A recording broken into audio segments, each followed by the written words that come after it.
Good evening and welcome to Friday, June 20th, 1941. My name is Henry Chop, your host, and tonight we are going to watch Chapter 9 in The Adventures of Captain Marvel, a movie serial. Then we are going to have The Goldbergs, Lum and Abner, The Adventures of Superman, The Lone Ranger, Information Please, and This is Wichita. I'll tell you about those programs in just a little bit.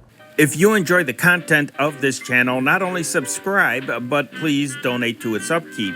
Because of the vintage radio, music, and films that we share, this channel does not qualify for YouTube monetization. Help motivate us to consistently post this wonderful content. We like to think that this channel is more interesting and entertaining than any other World War II channel on YouTube. Help us keep going by donating. In the expanded description section to this video, you will find two links for which to donate. One is for PayPal and the other is for a GoFundMe. If the GoFundMe link is outdated on this video, go to this channel's description or our latest video where you will find an updated link. Any little bit helps. If you love old-time radio, film, and music, don't forget to subscribe to this channel and click on the bell icon to get notifications as to when a new upload will premiere. If you are interested in World War II as much as I am, check out our other channel, the World War II newspaper channel. Expand the description section to this video and you will see a link that will take you there. Now I'd suggest listening to the latest upload to decide if it's your thing. Over there, you will hear the Chicago Tribune read to you for between 90 minutes to 2 hours.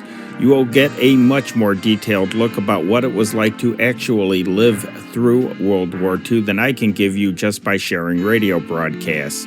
You will not only hear detailed news of the big battles and historical events, you will hear trivial facts about the war. You will hear news from the United States home front from the early stages of U.S. mobilization and war protests to Pearl Harbor and the ramping up of the war machine to the final victories and reconversion. You will hear every facet of American life change forever.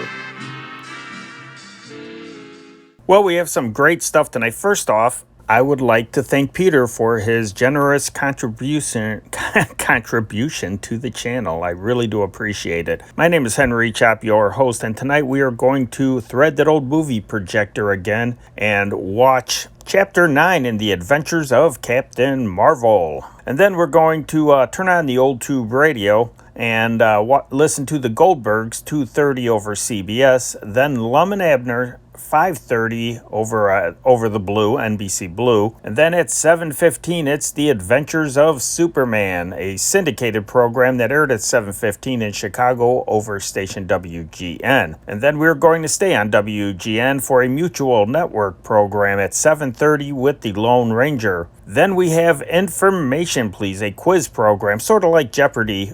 1941 style, I guess is a good way to put it. It's on NBC Red. Would be competing directly against the Lone Ranger at 7:30 in the evening. And their guest on this program tonight is Judge James Wallace and Governor Alfred E. Smith. And then we're going to close it out with an interesting program. This is Wichita, a locally produced program out in Wichita, Kansas. And tonight's episode of that deals with Wichita Hospital, a pretty good program. I think you'll enjoy that, and that's how we'll close it out tonight. So let's turn on that movie projector. I have the white sheet up on the wall. Let's take it easy and watch Captain Marvel.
Hello, Barnett.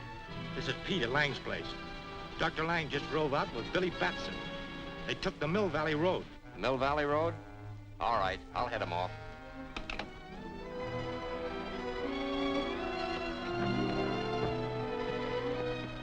Mill Valley Road?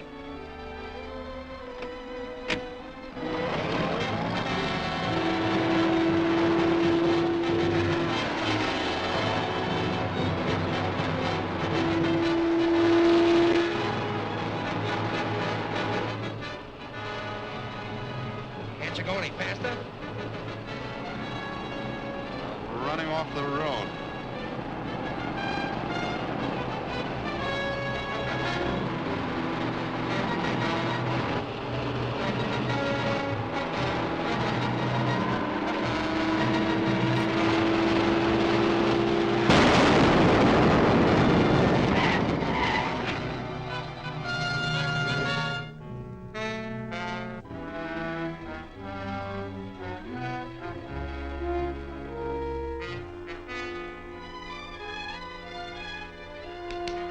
Billy!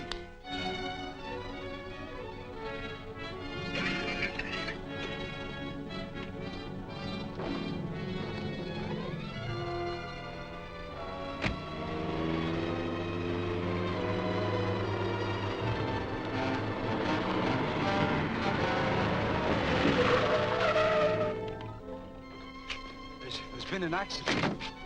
So I see. Are you hurt? No, but my companion, he's unconscious. We'll be glad to take him along, too.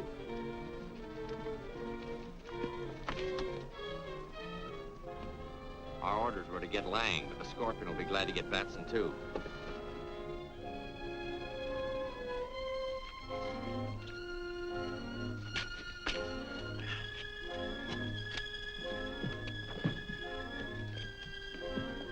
Now, if you'll take me to... We know where to take you. Get in. What do you mean? I said get in.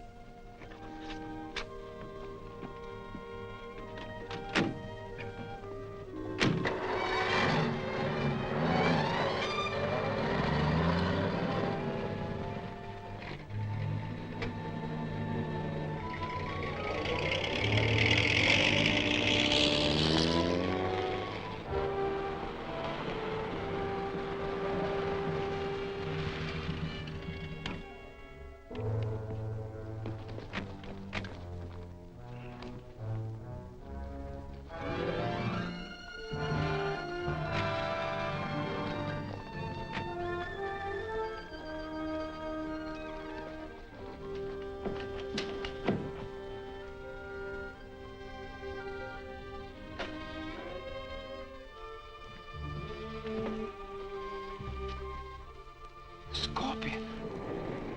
Yes, Dr. Lang. The Scorpion. It's a pleasure to see you here. Please, be seated.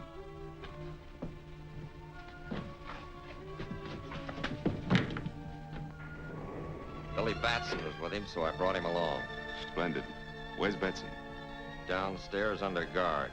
He's unconscious. I'll attend to him when I finish with Dr. Lang. What do you want of me? Your lens to help complete the Golden Scorpion Atom Smasher. It's something I'll never give you. I think I can change your mind. Barnett, prepare to loosen Dr. Lang's tongue.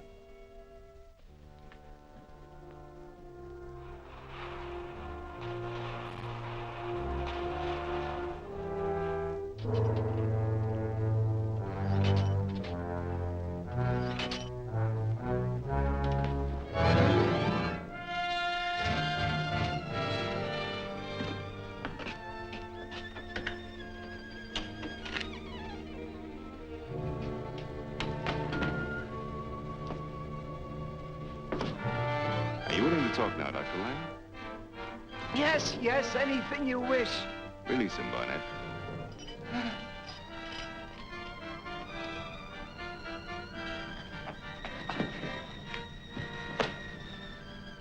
Where's your lens?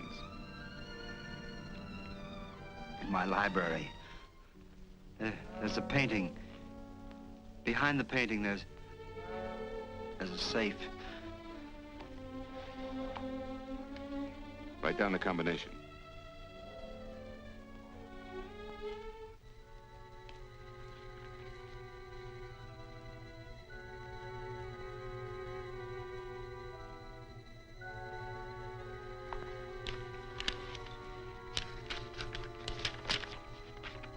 Get the lens from Lang's safe at once. Yes, sir. Wait.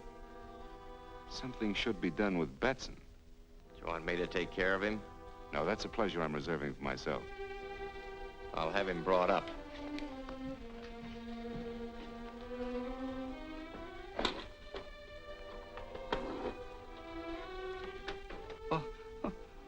What are you going to do with me? Nothing. Until I know your lens is where you say it is.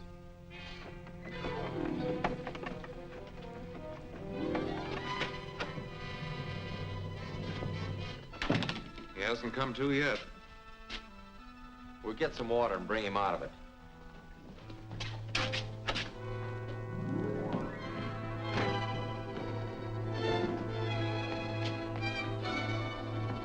Shazam!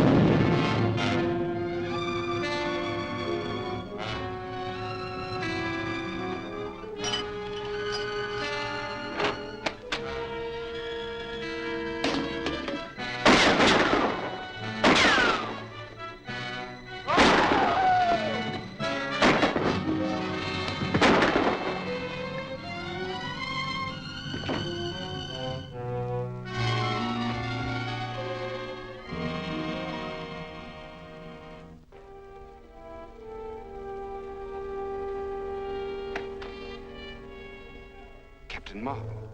Yes. Now I'll learn who you really are. And that gun of yours isn't going to stop me. But I think it will. Dr. Lang will die if you come one step closer.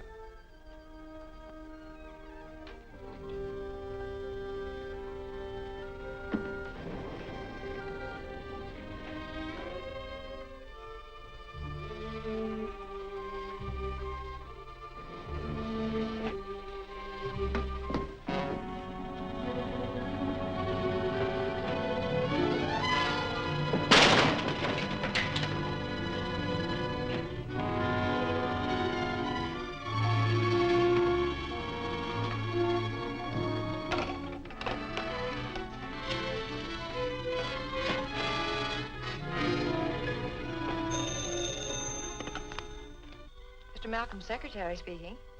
Who? Oh, Dr. Lang. Let me talk to Malcolm. Well, Mr. Malcolm's out of town. The Scorpion's men are after my lens.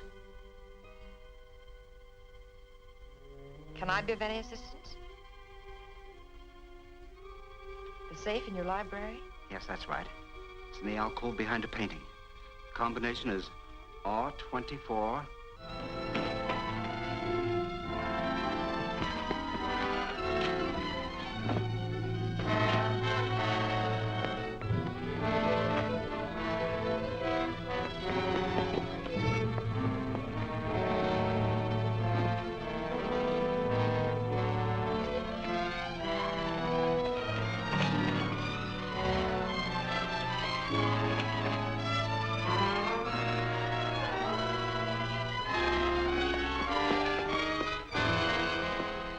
Betty, repeat that combination to me. And then back to R11. I'll start at once. Now, Betty, there's something I must warn you about. There's a death trap in there.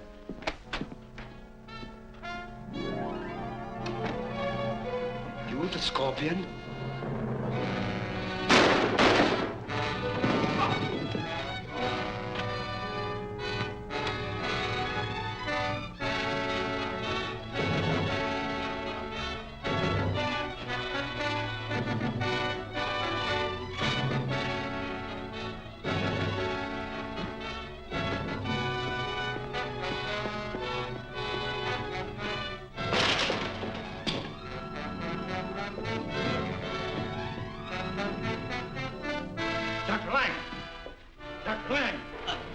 Betty, save her. I'm going to my house. Why? Lens in my safe. There's a death trap. Save her.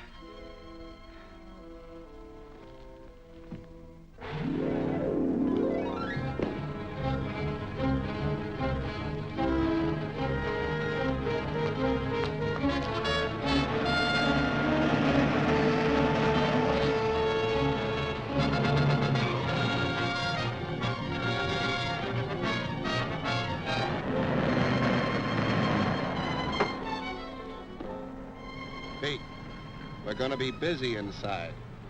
Understand? Sure. Lock up the gates and keep out of sight.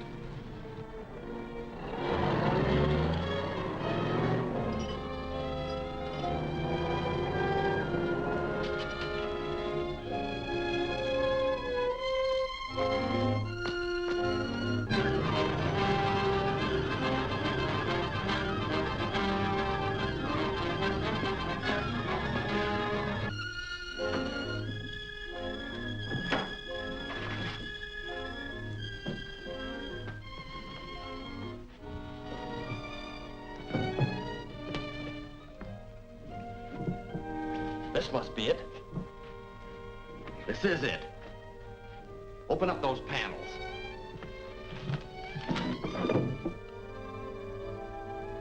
Here's the combination. Right, 24.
Shazam!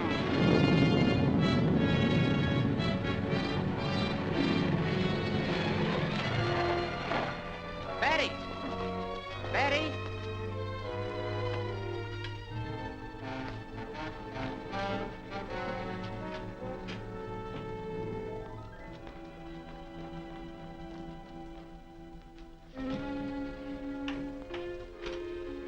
Fix everything just the way you found it.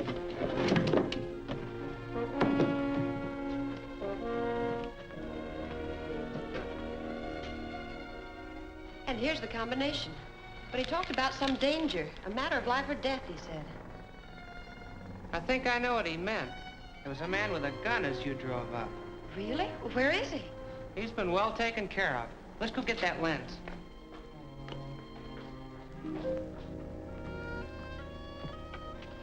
He said it was in the alcove, didn't he? Yes, behind the painting.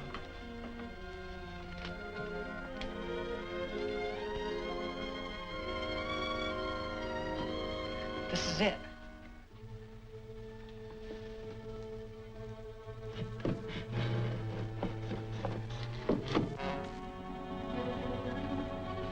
Read the combination to me.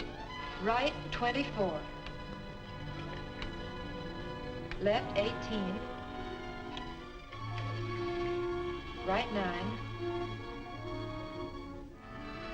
Left, 16. Right, 7. Left, 10. And here's the last number. Right, 11.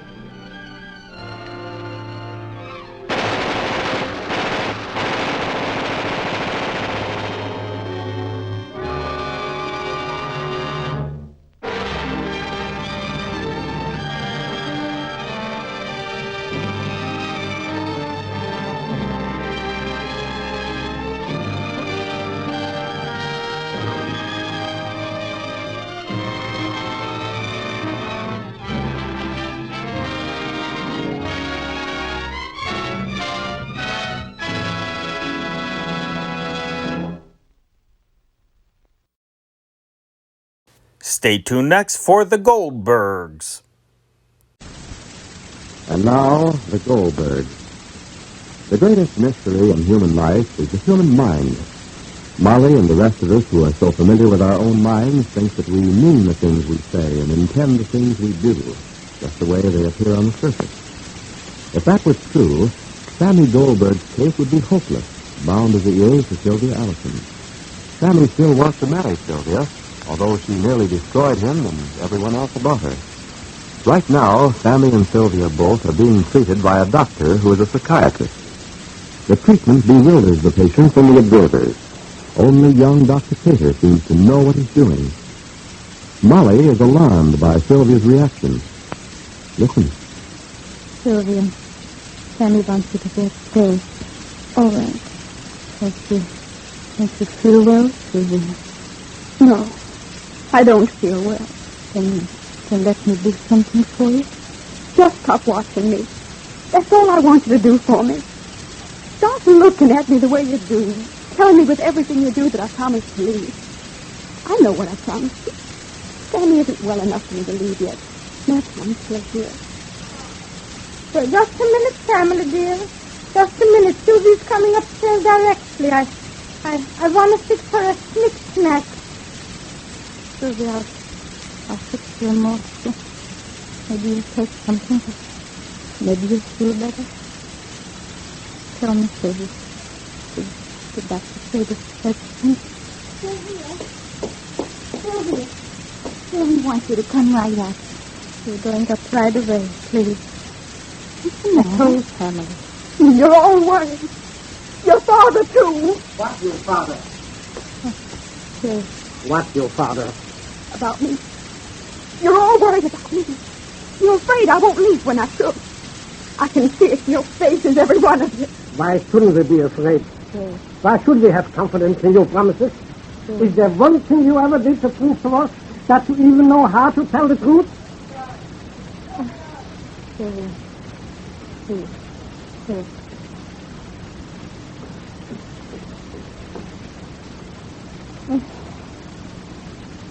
Yes. Don't start, Molly. Yes, dear. It's not well, sir. I'm also not well. Papa, darling. I have a son, a broken boy, lying up there in bed. And who knows what his end will be? What do you want me to do? Love her when she's responsible for everything, huh? Yes, please. I'm not you, Molly. I can't turn the other cheek. So where you going? Upstairs. I'll go. I'm going. Oh. Sylvia. Sylvia, get me Dr. K to come on the telephone, please. Why, Ma? What do you mean, why, Ma? Because Mama tells them there's a vibe. What do you mean, why, Ma? Because I have to speak to him. Now? Now. Directly now. Directly this instant to the strike of the clock now. N-O-W now. How many times must I repeat myself that I said now, Rosalie? Please. Rosalie. I can see that Sylvia's not well. What is the doctor saying to her? That's what I want to know. Who knows what words can do to a person's mind, Rosalie? I know what I'm trying to cure Sammy, but I don't want, I don't want anybody sacrificed for family. Only me. I can be sacrificed for Sam. That's why I'm me. Nobody else. I don't know what you mean, Mama darling. I do. Well, I do. I know exactly. I know exactly what I mean. I can see what Dr. Davidson is trying to do, Rosalie. He's not seeing Sylvia for nothing. Not for nothing. And he's not seeing family because I asked him to help Sammy. I asked him to break up what's on Sammy's mind. The feeling of responsibility for Sylvia. The feeling that we must marry. That's something that's on Sammy's mind. That's why I called in Dr. Cater. That's why Sammy is his patient. It's not Sylvia. Sammy's the patient, not Sylvia. Call me the doctor, Rosalie. You're not going to tell the doctor how to treat Sammy or get me the number. Ma, he knows what he's doing. Glastonbury 7-8 is the number. Ma. Sammy wants a glass of milk. Sammy wants a glass of milk? Oh, Sammy wants a glass of milk, too. Rosie, the milk is standing in the picture, Rosie. You want me to get the number? I'll get it. What number? Dr. Cater's number. For what? Just to talk to him. About what? Just to ask him something. What? A question. What's the question? Rosalie, you heard how I said that the milk is in the pitcher. So what are you standing? What is standing here? Go yonder and the milk is in the pitcher, Rosalie, please. Rosalie, just hand me the milk, please. What's the question? Jake, you're not Dr. Cater, Jake. What's the question, Molly? What are you stirring up? Stirring up. I'm not stirring. Did I say stirring, Jake? I want to know why Sylvia's not feeling well. It's an act, Molly. Don't be bamboozled by an act. She is acting. If you need any further proof, go upstairs and watch her how she's playing the leading lady in a book for Sammy's benefit.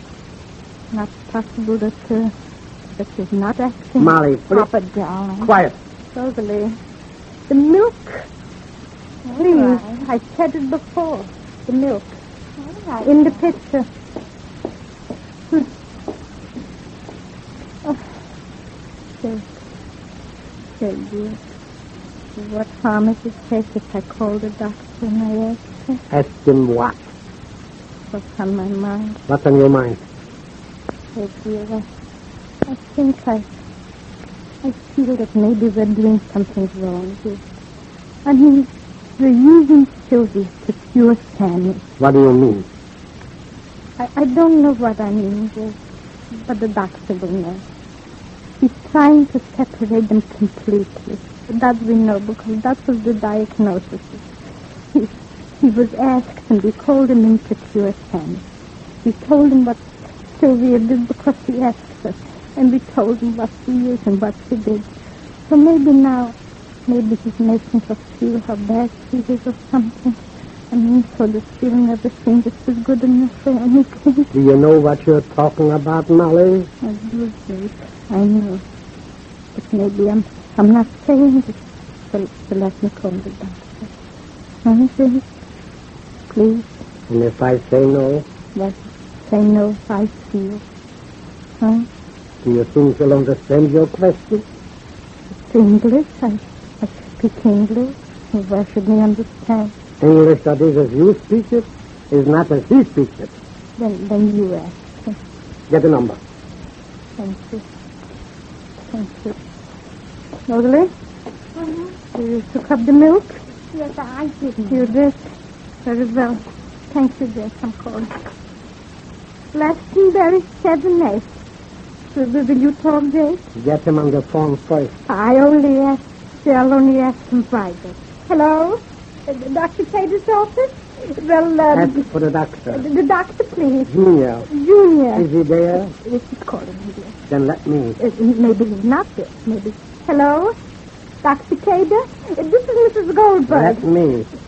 Very well, doctor. I'll talk to him. Doctor, I only want to say that since Mr. Allison Sylvia came back from your office, she seems very beside herself. I said I'll talk. I would like to speak to you personally, so if I could come over sometime. Molly, I said I'll talk. Yes, please, doctor. Yes. Call her, Jake. Call who? Sylvia. Not me. Yes, doctor, just 1 minute. Yes, Sylvia, now. Oh. Sylvia, the doctor wants to talk to you. Yes, please. Just 1 minute, doctor. Yes, Sylvia. Yes. Hello? Yes. Yes. Can I come tomorrow, please? Please. Thank you. Bye. Why do you look so surprised? Are you surprised that he wants to see me? He thinks I'm just as good as any of them. Just as good as any of them. And good enough for anybody, no matter who it is. Yes, even Sally. Sylvia's new attitude is bound to have its effect on the Goldbergs, and especially on Sammy. Stay tuned next for Lum and Abner.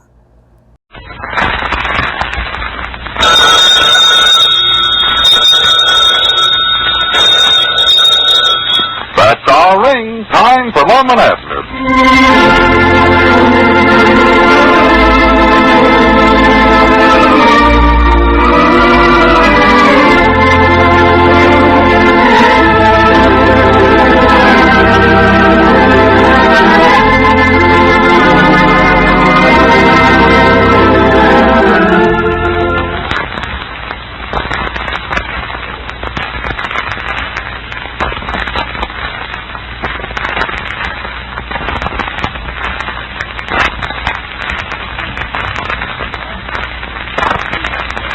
And now, let's see what's going on down in Pine Ridge. Well, when Lum and Abner tried to interest Cedric in advancing the money to buy a farm on which to put their rabbits, maybe they were too enthusiastic about it. After hearing the advantages of the place and that it could be acquired by merely paying the delinquent taxes, Cedric decided to purchase the farm for himself. The old fellows are rather put out at Cedric and are still faced with the problem of what to do with the rabbits. As we look in on the little community today, Cedric has gone into the county seat, and we find Lum seated at his desk down at the store, reading the paper, while Abner and Grandpappy Spears are engaged in a heated game of checkers. Listen. I see here where Berthy Lunsford's going to get married. Why, she just got married about a year ago. Married that Farnsworth boy over at Cherry Hill. Must have separated him then, for she's marrying him again. Well, I do know. Must have patched up their troubles. It's your move, Grandpa. I know it. Don't rush me, Abner. Well, you been an hour making up your mind. Well, I ain't going nowhere. I ain't no hurry. For goodness sakes.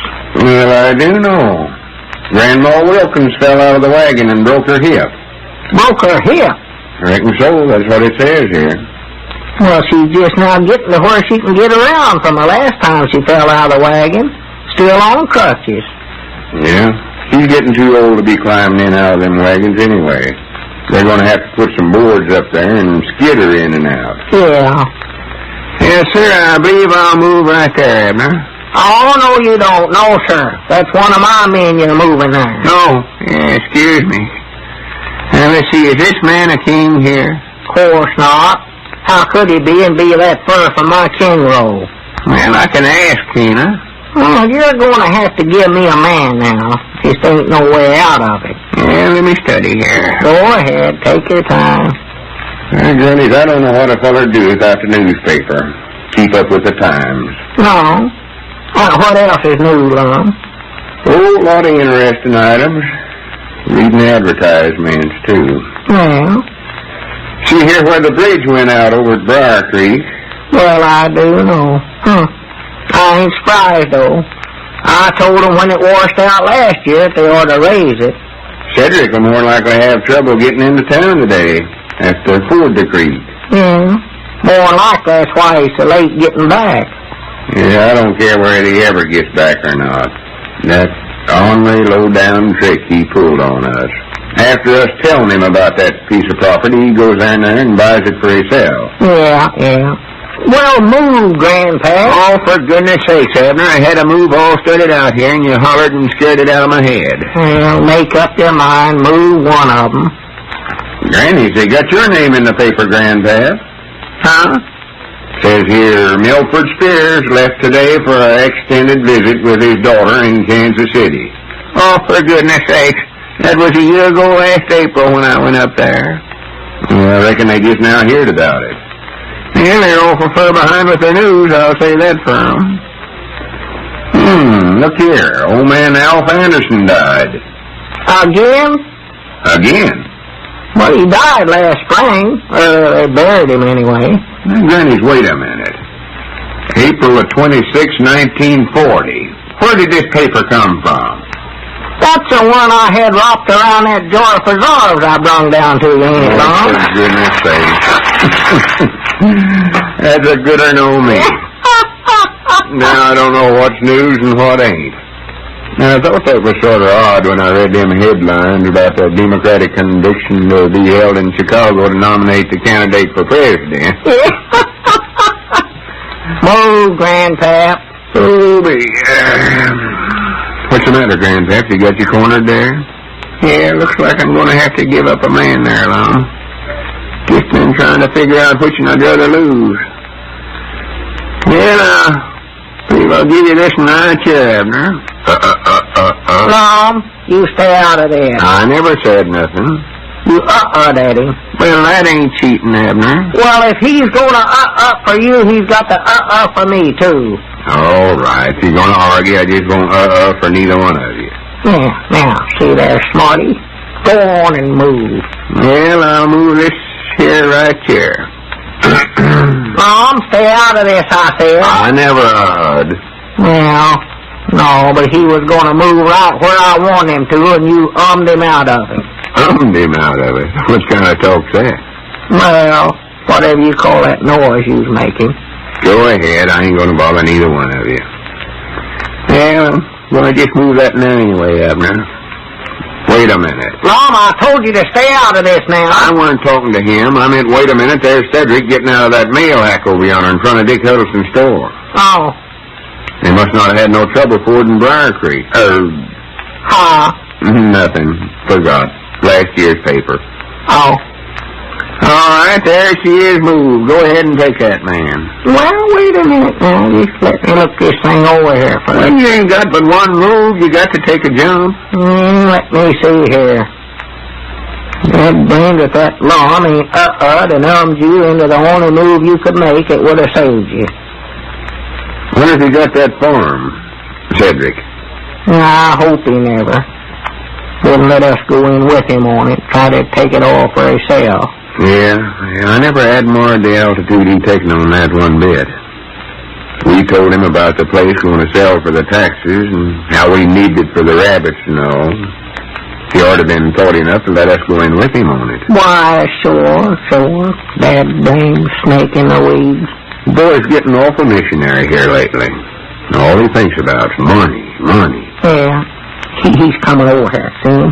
Coming across the street. Let's just ignore him. Yeah, let him know just how we feel about him. Sure. Well, it's your move, Abner. Well, quit pestering me, Grandpap. I'll move when I get good and ready. Well, go on. I can't sit here all afternoon waiting for you to make up your mind. Get out, then. Get out. I don't care. Well, go ahead. All right, then. Quit talking so much and pay attention to what you're doing. Mom, talk to me. I want talking. See here, what ought I to do? Look at old Cedric Strut. He thinks he's pulled a smart one now, don't he? Yeah, that's his tall Sunday suit he's got on there. Yeah, I know it. Move, Abner. Grandpap, why don't you stay home if you can't take time enough to play a game? Well, I've got to get home directly. My nice supper time. Been on this game for 4 hours. You ought to have thought about that when it was your move. I did. That's the reason I moved so quick. Oh, quick nothing, Cedric. Here he comes. Don't let on. Oh, don't say nothing, Grandpa. Well, howdy. Well, howdy, fellas. Did you buy the farm, Mr. Weehunt? Oh, yes, Mom. Got the papers right here. Yeah, I figured you would. How much was the taxes again it? Taxes was $24 and 4 bits for a deed. Well, personal, I wouldn't have the place. No, me neither. Well, I wanted to tell you fellas what I did. We ain't interested in hearing it. No. Well, I just wanted you to know. I told you, Cedric, we ain't interested in nothing you've got to say, not a thing. No, you fixed yourself with us for all time to come. Yes, sir, you sure did. Well, I got to studying about it going into town this morning. Of course, we can't run you out of here because you've got an interest in the store. But you ain't wanted around here. I'll tell you that right now. You ain't welcome. Well, I feared you fellas would be mad at me. Well, why wouldn't we be mad? We needed that farm for our rabbits, and you knowed it. Then you slipped in there and bought it for yourself. That's what you done. Well, that's what I'm trying to tell you. I had that deed made out to all 3 of us. Well, it's too late now. We found... Huh? You done what? There's the deed right there. We all 3 own it. Lum Eddard and Abner Peabody and Cedric Weehunt. Says it right on the deed there. Well, I'll be dead plain. What's that, Mom? Cedric bought the farm for all 3 of us. All 3 of us? Didn't I tell you he was an all-right fellow? A body could depend on him? I granny thank you, Cedric. Let me shake your hand. Thank you. That's the best news we've had in weeks. Well, I expect I better get on over to the place and let the folks know I'm back. Yeah, your folks might be worried about you, Cedric. Did you have any trouble crossing Briar Creek? Well, nothing. Just nothing. Much obliged to you again. Yes, Mom, not all. Glad we got it. Well, I'll see you fellas in the morning. Yeah, all right, Cedric. Yeah, so long. Granny, if I've said it once, I've said it 1,000 times. There goes the finest boy ever raised in Pine Ridge. Yes, he is. Fine boy. Well, move, Abner. Dad blame it, move.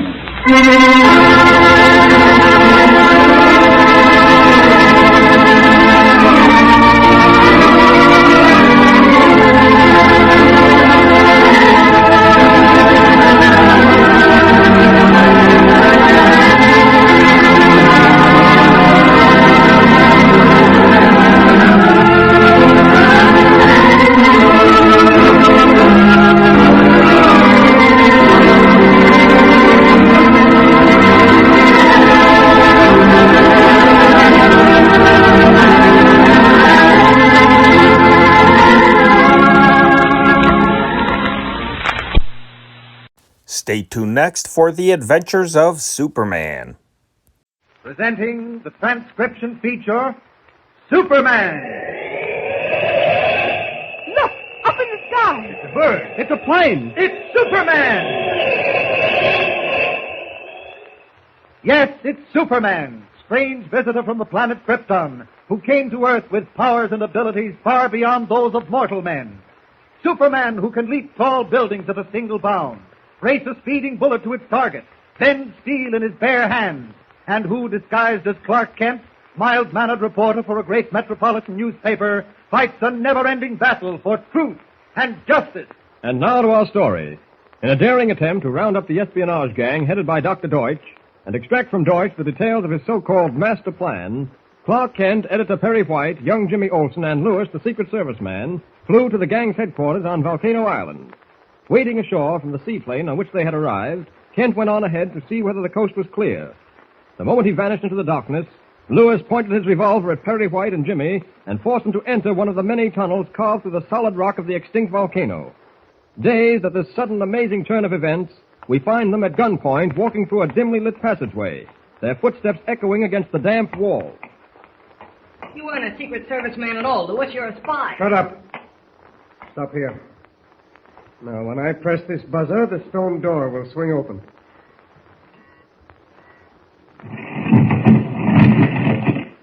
There we are. Step inside. I said step inside, Mr. White. Yes. Welcome to Volcano Island, Herr White. Go ahead. Good work, Max. Excellent work. You have Kent here, Doctor? Hans is waiting for him with 10 men. Come in, Herr White. Are we not old friends? Deutsch, your friends live in sewers and only come out at night. They're called rats. Oh, those are very unkind words, but I forgive you. I will close the door so that we will have more privacy. You had no difficulty, Max? Oh, none at all, Herr Doctor. I would have brought the Lane girl, too, but she's at the naval base. So she is of small importance now. So, this is the boy who has been giving us so much trouble. What is your name? It's none of your business. See, Max, how he mimics his elders? Already he has learned to be insolent. We will fix that, eh? And the boy isn't responsible, Herr Doctor. Responsible or not, he knows too much. He knows enough to despise your kind of human being, Deutsch. That much I can promise you. Go right ahead, Herr White. You have something more to say? Nothing I might say would have any effect on you. It is good that you realize that. All my life, Deutsch, I fought against armed warfare, against the needless killing of men. But if it's the only way the decent, self-respecting part of humanity can get rid of you and your henchmen, I'll carry a gun myself. A very pretty speech, eh, Max? But so stupid. They all talk that way. They call it democracy. Yes, we call it democracy, and we're proud of it. Enough. We've had enough from you. You're going to get more, whether you like it or not. I said we've had enough. You'll both be thankful for democracy once you're caught. We won't stand you up against a wall and shoot you down. We'll give you a fair trial before a jury. I don't. Hold your tongue. We'll even give you a lawyer to plead your case. That's democracy, Deutsch. Mr. White, he's got a gun. I'm not afraid of his gun. Quiet or I shoot you down like a dog. Go ahead. Shoot me down. Shoot. Yeah, what's it, Lewis? No, it couldn't be. How did it happen? Oh, fools that you are. Search every inch of the island. Find him, do you understand? Find him or you suffer. Is something wrong? Kent has escaped. Yowie! Quiet! How did that happen? I can't understand it. Hans said he overpowered all 10 of my men. It's impossible. They were armed to the teeth. I'll find Kent and bring him here. He won't suspect me. A good idea, Max. All right, call off the search for him. I'll handle it alone. Yes. But first, we must get rid of these two. I will have them put in a cell under armed guard. This time there will be no escape. Hello, Hans. Send up 2 men at once. Call off the search for Kent. Never mind the reason. Do as I say. Call all your men back into the tunnel. How? Clear off, Hund! What have you a signal bell for? Now, ring it at once. Now, Max, the coast will be clear for you. As the clanging bell summons Deutsch's men back into the narrow, man-made tunnels that honeycomb the volcano, Clark Kent, having escaped the trap set for him, has returned to the beach where he left Jimmy, Editor White, and Lewis, only to find them gone. Off in the distance, he can hear the bell echoing from the jagged cliffs, but at the moment his only concern is the whereabouts of his friends. Jimmy? Mr. White, where are you? Oh, sure, this is where I left them.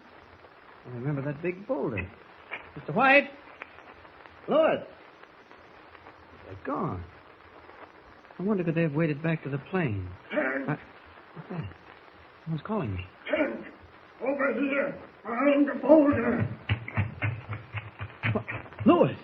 Great Scott, man, what happened? Where's Jimmy and Mr. White? They attacked us, Kent. What? Led us through a tunnel. I broke away in the dark and managed to crawl down here. They took White and the boy into a room at the end of the tunnel. Show me where it is. I'll go in after them. So we'll both go, Kent. I managed to hold onto my gun. We may need it. The tunnel's up this way. All right. Can't get over the feeling that Deutsch was tipped off that we were flying to the island. How could he have been? Only 4 of us knew.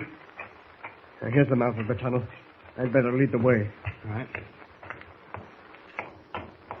You sure this is the right tunnel, Lewis? Of course I'm sure. You told me you broke away in the dark. This tunnel is illuminated. They might hear us. Now, here. Stand back a little. I'll press the button that opens this stone door.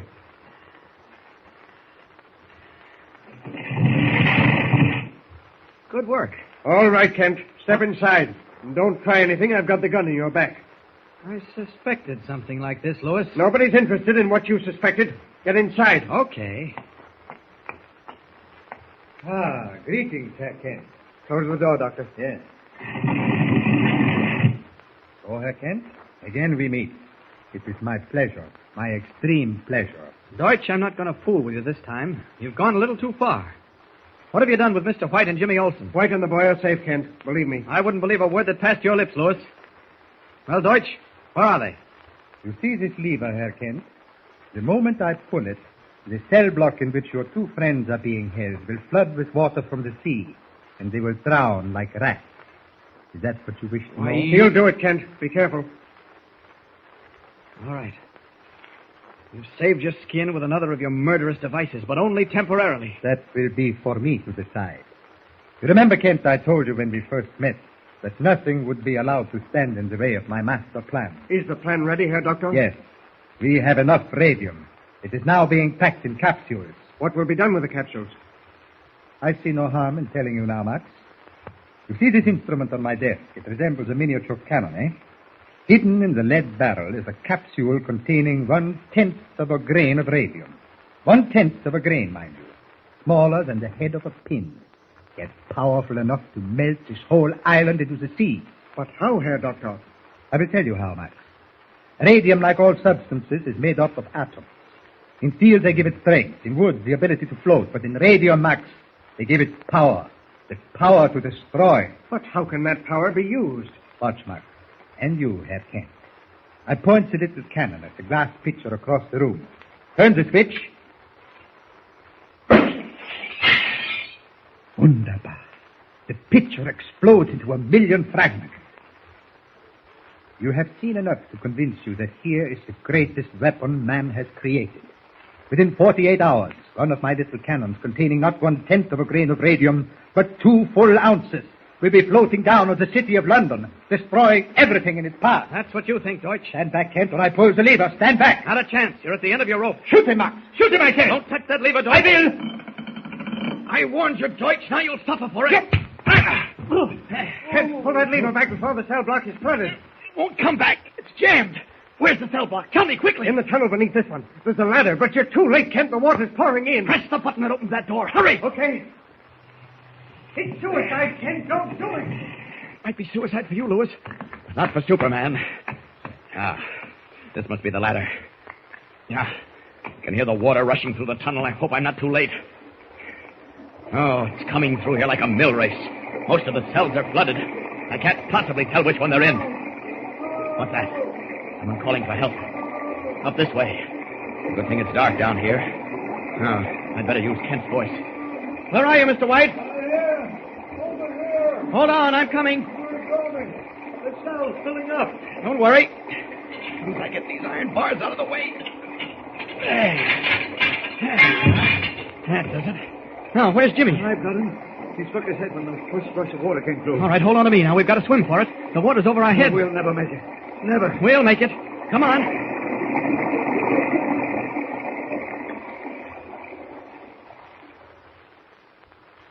Well, you naval men are the last people I ever expected to see in Deutsch's headquarters here on Volcano Island, Lieutenant. How did you get here? Mr. Kent, the island is ringed with destroyers and Coast Guard cutters in charge of your friend, Commander Lee.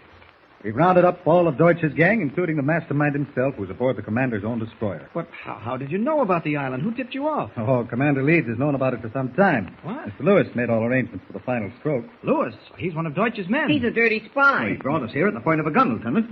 Well, maybe you'd better answer these accusations yourself, Mr. Lewis. Gladly, Lieutenant. Kent, I'm sorry I had to mislead you, but it was the only way I could assure Deutsch I was working for him. I was the boss you were trying to locate.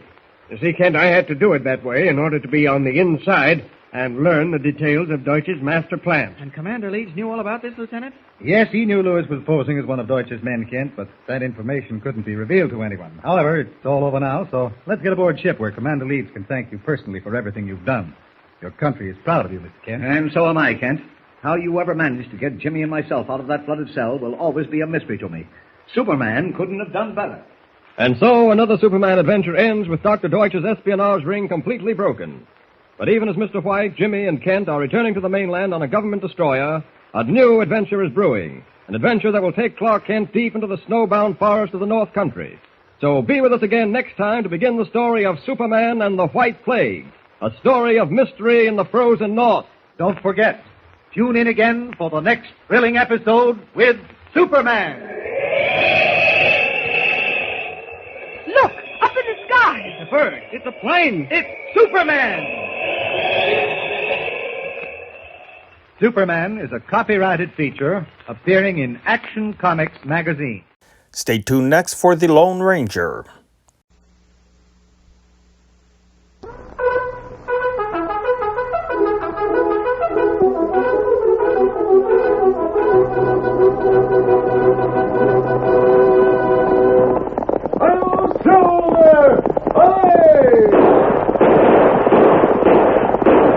Fiery horse with the speed of light, a cloud of dust, and a hearty hi-yo silver, the Lone Ranger.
Horses roamed the mesas in the early days of the western United States, and wranglers made a good living catching them and breaking them to the saddle.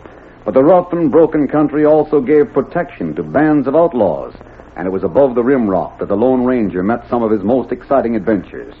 Return with us now to those thrilling days of yesteryear, From out of the past come the thundering hoofbeats of the great horse Silver. The Lone Ranger rides again. Come on, Silver! We're heading for Crooked Canyon.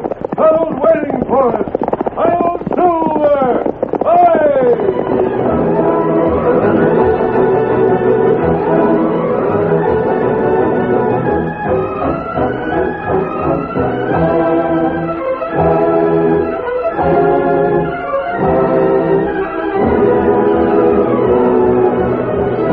Pete Lacey and Pedro Martinez were building a corral across the canyon that sloped from the mesa to the valley.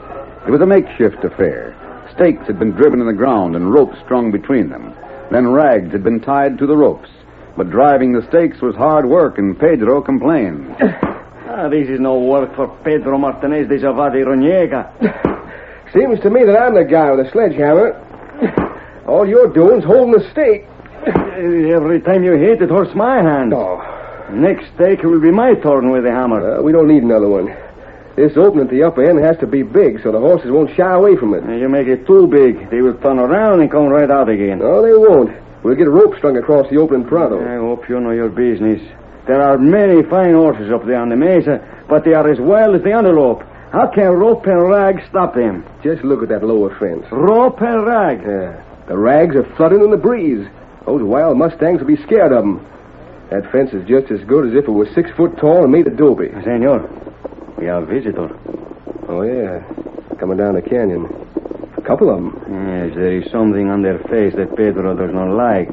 You'll give him a gun. No. The Lone Ranger gave me strict orders. I don't let you carry a gun unless I'm sure you need it. What do you two think you're doing? I am sure. So am I. Answer me.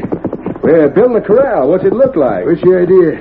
We aim to catch us some horses, break them, and sell them to the army. All those horses on the mesa belong to me. Your name happen to be Uncle Sam? I'm Dan Miller, and I own the Circle M Ranch. All the cattle grazing up there in the mesa are mine. Si, senor, but we do not go after cattle. We go after horses. They're mine, too. We've had a look at them, mister. They don't carry any brand. And the law says... I make the laws for this range. Besides, I don't believe you. You'll be driving my steers into that corral. If we want to rustle your beef, we wouldn't bother with no corral. There's plenty of box canyons we could drive them into to change the brand. So you know how it's done, eh? Sure. I've hunted rustlers in my time. Well, your time ain't going to last long around here. Give me a knife, Red. Yeah. I'm going to cut these ropes, and then I'm going to... You'll not make a move, senor. Pedro Martinez de Ronega have you covered. That's your fancy name for a gunman. It is my own name, and I am not a gunman. I guess everybody's got a right to protect this property. This here corral belongs to us. Just like the cattle on the mesa belongs to you. We're going to give anybody who touches it the same kind of treatment you'd give rustlers. I've been losing steers for the last month. Don't look at us. We just got here day before yesterday. I'll give you a warning. If you don't get out of this country in 24 hours, I'm giving orders to men to drive you out. And they will know they have been in a fight, senor. And if it's a fight you want, we're ready for it. Come on, Red. Get up there. Get up. All right, Pedro. Huh? Give me the gun back. Oh, no, Pete. We will not always be together, and the gun stays with me. But the masked man said I was to have a gun only when I needed it. That will be all the time, from now on. Uh-huh. I guess maybe you're right.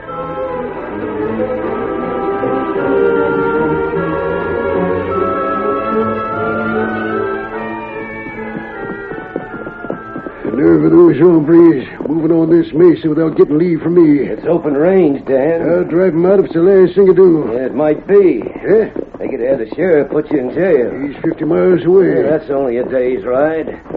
Wouldn't it be better to keep on the right side of the law? What do you mean? The Texan said a man's got a right to protect his property.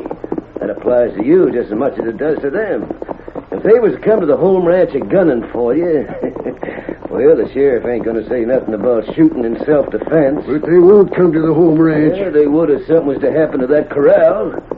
Just give me the word, boss, and I'll mess it up a little tonight. You don't have to worry about the gunfighting. When they start making trouble, me and the boys will take care of it. I'll fight my own battles. They'll get an even draw. Yeah, but two of them. There's two of us. That's enough. Shall I take care of the corral? Tonight. We'll take care of them upstarts tomorrow.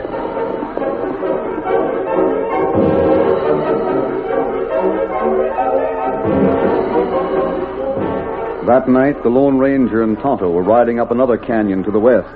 Unlike the one where Pete and Pedro had built their corral, the walls were broken here and there by smaller box canyons, and it was at the entrance of one of these the masked man reined up. Tonto, you hear cattle? They seem to be in here. We better take a look. You think maybe something wrong? Well, it's easy to understand how steers might wander down from the mesa. There's plenty of grass and water in these box canyons. But if they're Circle M cattle, they're a long way from home. That's right. Tonto. What you find? You can see for yourself. Someone's built a fence across the opening of this canyon. They've turned it into a natural corral. Miller not do this? Of course not. There's only one answer, and that's Rustler's. You go inside? Yes, Tonto. I want to look at the cattle. Now, Tonto, open the gate. There's some just ahead. Maybe them trying to get out gate. I don't think so. You want light? Well, we could use some. Here, pine splinter. Tonto, make torch. Good idea. Wait, you don't have to light that. Just hold the match over closer to the steer. The brand's been changed with a running iron, and not very long ago. You want me light other match? We've found out all we need to know. Rustlers are driving Circle M steers down here and changing their brands. They keep them here until the brands are healed, and they drive them on down into the valley. We find Rustler? We'll do our best. Their camp must be fairly close. There are plenty canyons. We'll investigate them all if we have to. Come on.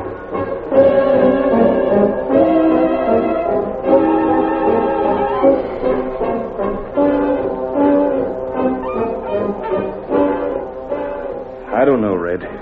With you working as the old man's foreman and tipping us off just when to make our raids, things are going along pretty well as they are. Small potatoes, Lance. I tell you, the old man's got no kin. Once he's dead, we can fake a will, leaving the spread to me. Then every cow on the range belongs to us. It's risky business. Yeah. Shut up, Lefty. He won't take any chances at all the way I got it figured out. The old man's given me orders to bust up that corral. Yeah? And when he's found dead tomorrow morning, I'll accuse the wranglers of doing it. But there might be somebody around the ranch who'll tell the sheriff the truth. Then you'll be in hot water. Yeah, the old man's all alone. Told 4 of the boys, including the cook, they'd go into town tonight. Told the other 2 they'd have to ride herd tonight and watch out for rustlers. Well, what do you say? You don't know who these wranglers are. They might have friends who'll try to help them out. Yeah, they're just a couple of saddle bums trying to get a stake. You can take my word for it. Well, Put it up to the boys. Well, that's fair enough. I'll guarantee every one of you that just as soon as the old man's out of the way, you'll be living in style. You won't have nothing to be afraid of. What's your answer, boys? Good. I'm heading east for the corral. I'll meet you at the big cottonwood in 2 hours. You could do the job and the old man alone. Yeah, I thought you might suggest that, but it's no go. Why not? We're all going to be in on this, or none of us are. Will you meet me at the cottonwood or not? Yeah, we'll be there. Get moving.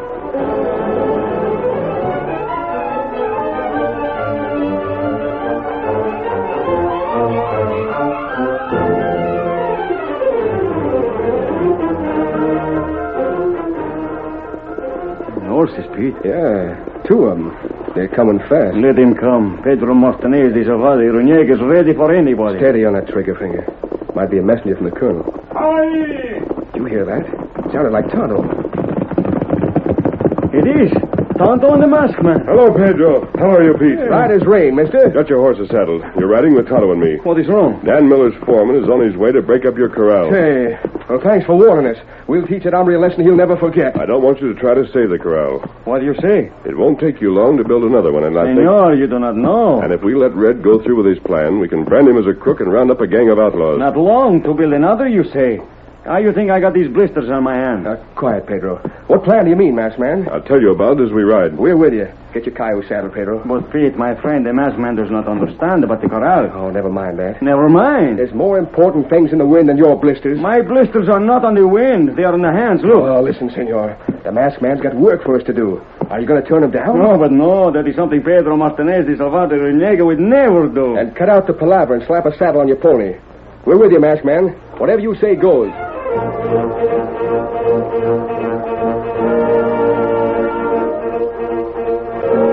Foreman tried to murder me. You're loco, mister. If you ask me, I think you 4 are the crooks.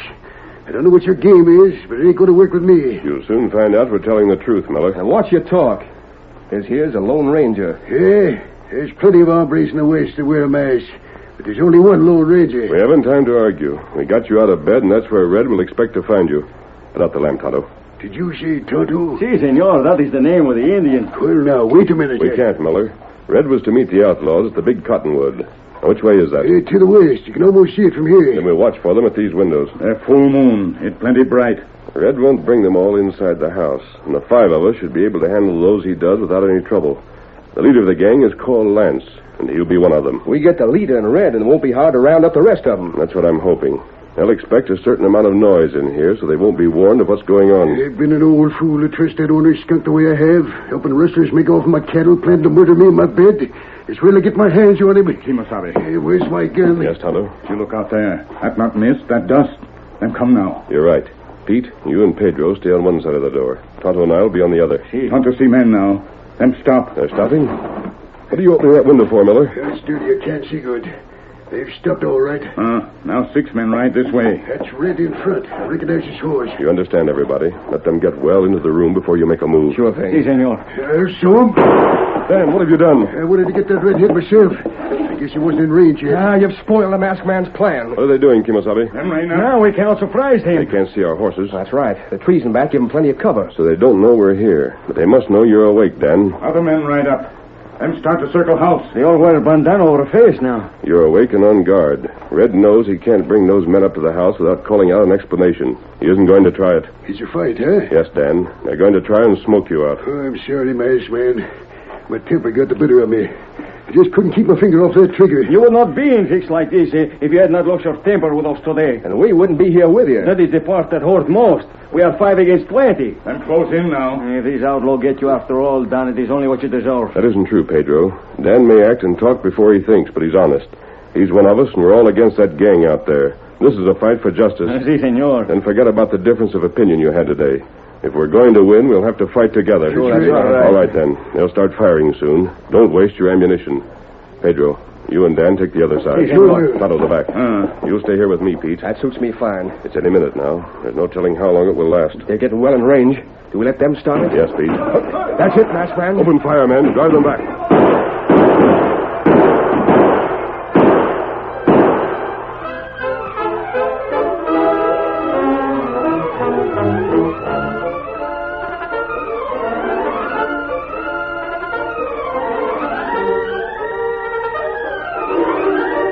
The curtain falls on the first act of our Lone Ranger drama. Before the next exciting scenes, please permit us to pause for just a moment.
Now to continue our story. When Dan Miller fired on Red and Lance as they rode toward the ranch house, the outlaws were warned of the Lone Ranger's trap. They attacked in full force, and the little band inside the house was faced with a fight for their lives. Under the leadership of the masked man, they drove the outlaws back time after time. The siege continued for 2 hours, and then suddenly, the firing stopped. What's happened? I can't see him anymore. They might be massing for an attack on the other side. Pedro, where are they? Senor, they ride away. Can it be all over? Do they try escape now? I can't believe it. They may be trying to draw us into the open. Can you still see them, Dan? They're splitting up. Some are heading for Crooked Canyon, the others are going further west. Well, I'm sure glad to get this gun a rest. So hard I could fry an egg on it. You do not speak the truth. We will get an egg and see. It's no time to eat yet now. Crooked Canyon. That's the shortest way to town, isn't it? Yeah, it's what we use all the time. And the other canyon to the west. That's where they have their hideout. There are really only 2 trails to town. Unless you wanted to travel about 100 miles. And they know that if we were to try to get the sheriff and a posse, we'd have to use one of those 2 canyons. I guess so. There aren't enough of us to round them up alone. We'll have to get the sheriff sooner or later. Unless what? Unless we made them think we were going after him and didn't. What you just said. I know. If they believed a posse was on its way here, they'd have the choice of clearing out or finding some place where they could hold off a superior force. The trouble is, by now they got both those canyons guarded. Couldn't get through either one of them. Tonto, come here a moment. You have some plans, senor? It depends. You want Tonto? You know the Rustler's Canyon. Is there any way you and Dan could get below their hideout? Maybe so. It'd take a long time. 1-2 hours. On horseback, I mean. You'd need your horses. 1-2 hours. Good. Now, Dan, there's sure to be guards posted at the opening of Crooked Canyon. But if I could get past them... You couldn't. Let's say I can manage it. Then you can ride on to town without nothing to stop you. You can get the sheriff and the posse and bring them back by tomorrow night. Yeah, it'd take that long for sure. What I want to know is this. Is there any way I could climb back to the mesa once I'm inside the canyon? Well, there's a trail just beyond that little waterfall, but it's awful dangerous, only a few feet wide. I wouldn't try it at night. Silver can manage it. I don't savvy at all. Once you're past the guards, you got nothing to worry about. Pete, you and Pedro are going to round up your first wild horses tonight. Round up the wild horses? Have you picked out a herd yet? Well, yeah. There's one that beds down by the creek about 2 miles from here. I know the place you mean. I'll meet you there in 2 hours. Well, you just answer me this, masked man. Why don't you go on and get the sheriff if you can get past the guards? Because I don't believe the gang would be here when I got back. Yellow, you mean? Yes. They're killers, but they take no chances. I believe that once they think the law is on their trail, they'll break camp and get out of here. But how can wild horses stop them? We'll drive them straight into that box canyon where they have their camp. Oh, Tonto, see now. You want Dan and me below camp, turn horse into canyon. That's the idea. They will think an army's after this. Yes, Pedro. It sounds all right, except you're part of it, masked man. You can't get through the opening of Crooked Canyon. And if you can't do that, they won't be worried about the sheriff. I'm going to try, and I'm starting right now. Good luck, senor.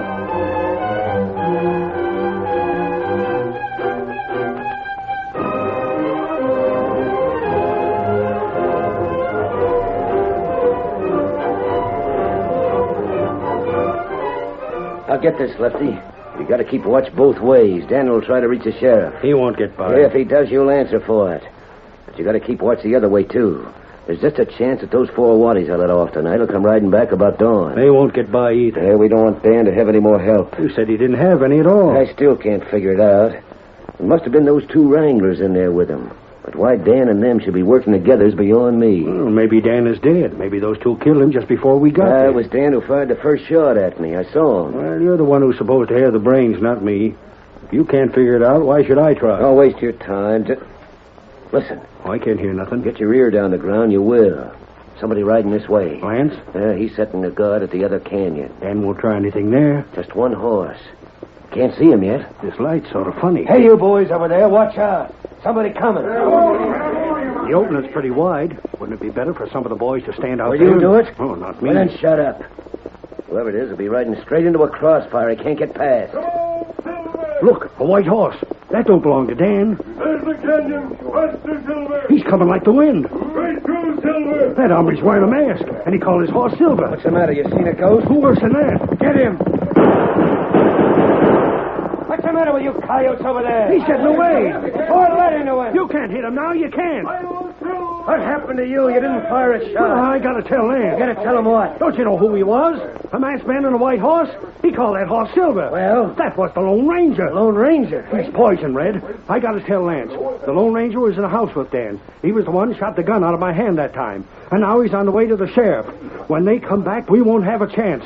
There's only one thing to do if we want to save our skin. We can stop any posse that comes up here for us. Not with the Lone Ranger in the lead. Here, boy. Where do you think you're going? Back to camp. You can stay here if you want to. Yeah, maybe you're right. We'll talk it over with Lance and then decide. I know what he'll decide. Yeah, we got time anyway.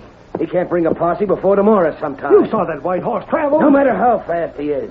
All right, you mavericks over there. We're heading back for camp.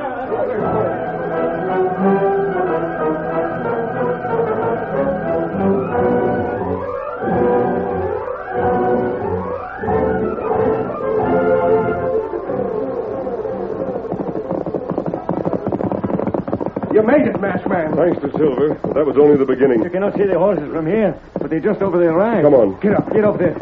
Silver and I'll take the north. Well, that's the way they'll try to break. You've had a hard ride already. Look at Silver, Pete. He isn't even breathing hard. That's right. It's magnifico. There's the herd. That black's the leader. There must be 100 head. Just about. Senor, these are wild horses. They cannot be driven like a covey. But they'll stay together and they'll follow that black. It'd be our job to drive them into canyon you want. I think we can do it. It'd sure be tough if we managed it and the rustlers weren't there. It's worth a try. You two stay here. I'll start them moving. Si, senor. Come on, Silver.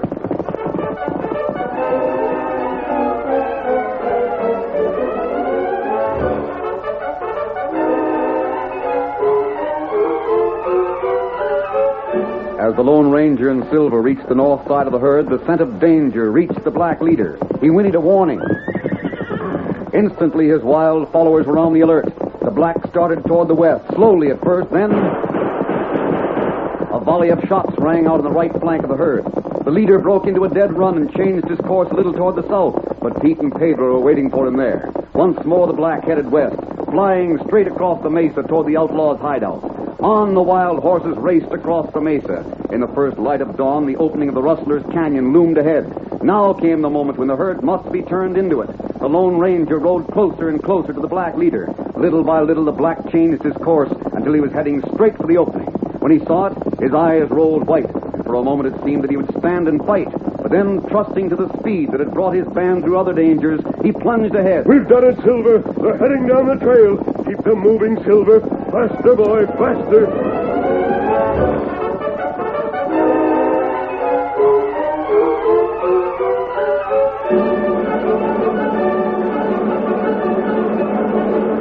Lower on the trail, Tonto and Dan could hear the thunder of hoofs as they echoed between the canyon walls. They're coming. But the outlaws can hear them just as well as we can.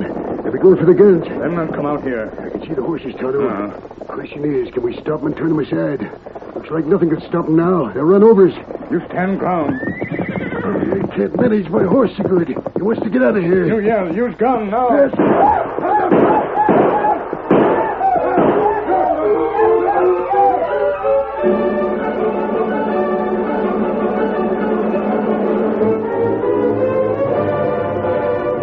The black leader broke his stride when he heard the shots and yelling ahead of him. The Lone Ranger, Pete, and Pedro were quiet now. The band slowed down with the black. Would he try to turn back? Would he go on? A break in the wall of the cliff showed to the left. Here was escape from the danger in front and behind. Once more, the black whinnied his defiance. Then he plunged straight into the box canyon where the outlaws had their camp. Do we follow them in, masked man? As fast as you can. Good work, Tonto. You turned them just in time. The outlaws are in it for cover. They think Posse has come for them. Those horses are better than any posse we could find. They sure don't care for nothing. That's right. Dan, you and Tonto go after him. It'll be a pleasure. We'll get the leaders as we planned before. Hey, come on, Tonto. Hey, there you all reach to the sky. There's Lance trying to get out. The big one. Yes. Pedro, here's a chance to prove you're the best man with a lariat in Texas. Rope him. Si, senor. Any second, the rope is ready, Got him. Don't shoot me. I've got a gun I lost today. Surrender. Hey, he's red, masked man. Hey, you got us outnumbered. We give up. Tell your men to throw down their guns. Hey, they have. What do you think they're yelling? They're giving up. There go the wild horses. They're heading for the clear. Shall we try and stop him? No, Pedro. You and Pete collect all the guns and then start tying the gang up. Hands enough? That'll be fine, but work fast. It's getting lighter every minute. And they'll soon find out there's only 5 of us here. Tonto help. Yeah, we work so fast they think that he's wanted it all. Yeah, it was a trick. You drove wild horses in here. We thought it was a posse. That's right, Red. And you can thank the Lone Ranger. I spoiled one of his plans to get you, but there was nothing wrong with this one. You and your whole gang are going to jail for a long, long time.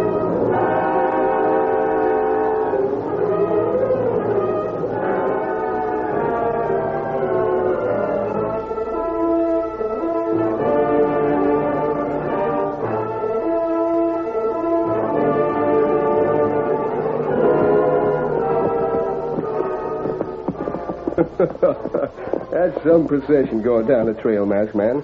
I'll bet the sheriff never made a bigger haul of crooks in his life. He won't have any trouble getting them to town. Sure not. All of Dan's men are riding with him. Do you leave us now, senor? Yes, Pedro. I suppose you and Pete will stay here and get your horses. Si. Well, I don't like to interfere with your business, but there's one favor I'd like to ask you. Anything at all. I'd like to, but I'm not going to. Perhaps you can figure it out for yourself. Oh, you must tell us, senor. Let's go, Tonto. Adios, boys. Get him up, Scout. Come on, Silver. Adios. Wait. We cannot let him go, Pete. We must find out what he wants. Don't worry about it. See, I will be thinking in circles till I find out what it is. Well, it's got something to do with our business. So? We're out to catch horses. But that one herd with the black leader did us an awful good turn. I got an idea the masked man would like us to leave him alone. That is it for sure. You think we ought to? Ought to. If you want to stay partner with Pedro Martinez, the Cerrada y Reniega, you will not even mention the black leader again. Oh, wait now. Don't get riled, senor. The black's safe. And so is every other Mustang in his band. As far as I'm concerned, they're friends of the Lone Ranger. That's enough for me.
The story you have just heard is a copyrighted feature of the Lone Ranger Incorporated.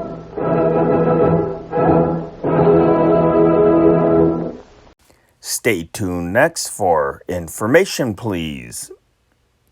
It's 8:30. It's 8:30 New York time. Time to wake up America and stump the experts. Each week at this time, Lucky Strike invites you to try your wits against the wits of its experts. For every question we use, Lucky Strike pays out $10 plus a copy of the new Information Please quiz book. And if your question stumps us, you get $25 more plus a 24-volume set of the Encyclopedia Britannica. Send your questions to Information Please, 480 Lexington Avenue, New York City. If our editorial staff edits your questions a bit, don't fret over it. In case of similarity, we'll have to be sole judge of who shall be paid, and all questions become the property of Information Please. And now light up a Lucky Strike as I present our master of ceremonies, the literary critic of the New Yorker magazine, Clifton Fadiman. Mr. Fadiman. Ladies and gentlemen, Information Please continues in its happy-go-lucky and completely spontaneous manner. And tonight, the sports expert John Kieran and the New York Post's conning tower man, Franklin P. Adams, retain their regular positions. That means we have two guests. One, the Honorable James Wallace of the New York Court of General Sessions, has been with us before, and we're very glad to welcome him back. The other is a newcomer to this program, and he needs no introduction whatsoever to any American citizen, the Honorable Alfred E. Smith. Now, gentlemen and ladies, remember, for every question missed, Lucky Strike rings up $25. And that's paid out to the sender, plus 24 volumes of the Encyclopedia Britannica. We're off with the first question, which comes to us from Miss Mary E. Coppell of Geneva, Illinois. I'm going to read 3 lines, one after the other, as is my custom. And I'm going to ask you to complete the lines and name the authors. Here's the first. And when, responding to the cheers, he lightly doffed his hat, we have several hands. Mr. Adams. No stranger in the crowd could doubt was Casey at the bat. Attaboy. Very good. And I believe, Judge, you were about to say the same thing. Yes. Good enough. Gentleman named Thayer was the author, I believe. Who is the author, Judge? Thayer. Thayer is quite right. You mean Ernest L. Thayer? Why don't you say so? Time is precious on this program. Not to you, apparently, Judge. Now, let us go on to the second one. Here, Scug lies snug. How does it go on? Mr. Adams again. As a bug in a rug. Attaboy, and who said it? Anon. Oh, no. You have to give me the author. The author, gentlemen? Who is the author of that I don't know. famous statement? The author is Benjamin Franklin. What did you say, Mr. Kieran? Mrs. Scug. It was Benjamin Franklin in a letter to one of his female correspondents, and I don't know whether he invented the phrase or not, but the phrase has become famous since his time. That's one wrong. Now get the next one right, or we lose $25. Go. Your lover lives, said Cromwell. Mr. Smith. Curfew shall not ring tonight. Attaboy, Mr. Smith. That's fine. And, Mr. Smith, who wrote it? That's not so easy. Mr. Kieran? Rose Hartwick Thorpe. Attaboy, that's very good. Thank you for helping out the governor. That gives us 2 out of 3. And sends us on to the question, the next one, from S. Bleeker of New Boston, Massachusetts. Again, get 2 out of 3. Now, I'm going to ask you to name the man who is being offered as a presidential nominee. In each of these imaginary speeches that we've made up, I'm going to deliver them. And you have to name the man at the end of my speech. Here we go. They were all presidents. Now, here we go. The Buckeye State is proud to offer in nomination a man who has ably served his state and nation as a judge, a governor of the Philippines, and as Secretary of War.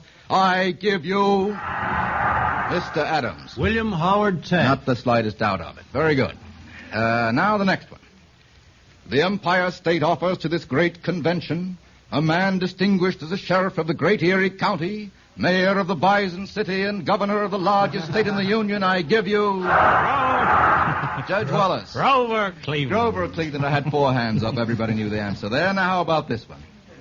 The Bay State is happy to present to this convention a native son who has served as member of both houses of the state legislature and president of the upper house, lieutenant governor, and who emerged as a national leader from a grave emergency that challenged the hub. I give you Mr. Calvin Kieran. Coolidge. All right, Mr. Adams, Mr. Kieran, and the judge, and Mr. Smith. Calvin Coolidge is right. Too easy. Not enough presidents. I'm referring to the... I see. I just wanted to get you right. The mechanical one, Mr. Fadiman. Now, gentlemen, here is something a little harder. This comes from Samuel H. Monk of Memphis, Tennessee, and again, get 2 out of 3. From what source is each of these titles derived? They're titles of books or plays or movies. Tell me what they come from. The first is Once Aboard the Lugger. It's a novel by A.S.M. Hutchinson. Mr. Adams. And the Girl Is Mine. Attaboy. But That's hockey, right. no violence. Oh, you know the rest of it, too, do you, Judge? And Mr. Adams and Judge Wallace, what's it from? What's the source of the line? I think it's from some old melodrama. Yes? What I Don't Know. Is that the name of it? What you don't know? What melodrama escapes me? The Judge? Black-Eyed Susan. No. I think you have to give me the source. Otherwise, I have to mark you wrong. It's from a play by an old melodrama writer, Dion Boucicault. Boucicault, Mr. Smith? The Chaperon. That's right. Smith, any particular reason? Yes, I played Curry Chinchilla. All right, we'll call that right. An assist from the governor. Now, how about this one? It's a bestseller of the present moment by Eric Knight called This Above All. What's the sauce? Mr. Kieran. This above all to thine own self be true, and it must follow as the night to day, etc. Yes. Polonius to Laertes. Yes, in the play? Hamlet. In the play Hamlet. That's a perfect answer. And how about this one? This is a movie, I think. Strawberry Blonde. Strawberry Blonde, what's it from? Mr. Adams. Casey would waltz with the Strawberry Blonde. That's right. Do you know how it goes on? And the band played on is the name of the song. And the band played on. Very good. I don't think a great many people knew that. The judge had his hand up and probably is going to say the same Any thing. child would know. Oh, yeah. Well, how do you happen to know it then, Mr. Adams? Right? How about this one from E. Irving Stewart of Portland, Oregon? Again, get 2 out of 3. This is something about our own profession, Mr. Adams, which is the profession of radio. Identify these firsts in broadcasts. What was the first broadcast of a presidential convention? When and what was the occasion? Mr. Smith. 1924. That's absolutely right. What was the occasion, Mr. Smith? Democratic National Convention at Madison Square Garden. And Madison Square Garden, and who was nominated at the time? John W. Davis. John W. Davis. And is that the famous convention in which Alabama cast 24 votes for Underwood? It became was that the one? That was that was in the time that Woodrow Wilson was nominated. No, it wasn't. That was the same convention. That's the same convention. Stop fighting, gentlemen. Same convention. I think I will defer to the governor, Judge, if you don't mind. I think that phrase did become famous, as the governor reminds us, in 1924. I remember hearing it when Woodrow Wilson was nominated, and I'll stick to my story. All right, now you stick to it. We don't mind. How about this one? The first broadcast of a heavyweight championship fight. The first broadcast of a heavyweight championship fight. What one? Mr. Smith. FIPO. No? Guess not. That'd be wrong. Any guesses now? As long as we're wrong, Mr. Kieran. I'll guess it was Boyle's 30 Acres, Dempsey against Carpentier. Why didn't you say that before, Mr. Kieran, before Mr. Smith opened his mouth? As a matter of fact, I know somebody who worked on the broadcast. Yes. Who was the broadcaster at that time? Do you remember? Major Andrew White, That's perhaps. exactly right, Mr. Kieran. That's pretty, I'm surprised. You have a very good memory, Mr. Kieran. Nevertheless, I'll have to count that wrong, because Mr. Smith came in first with a slightly wrong answer. Now, how about this one? What was the first broadcast of a presidential address to the people? The first broadcast of a presidential address to the people of the United States.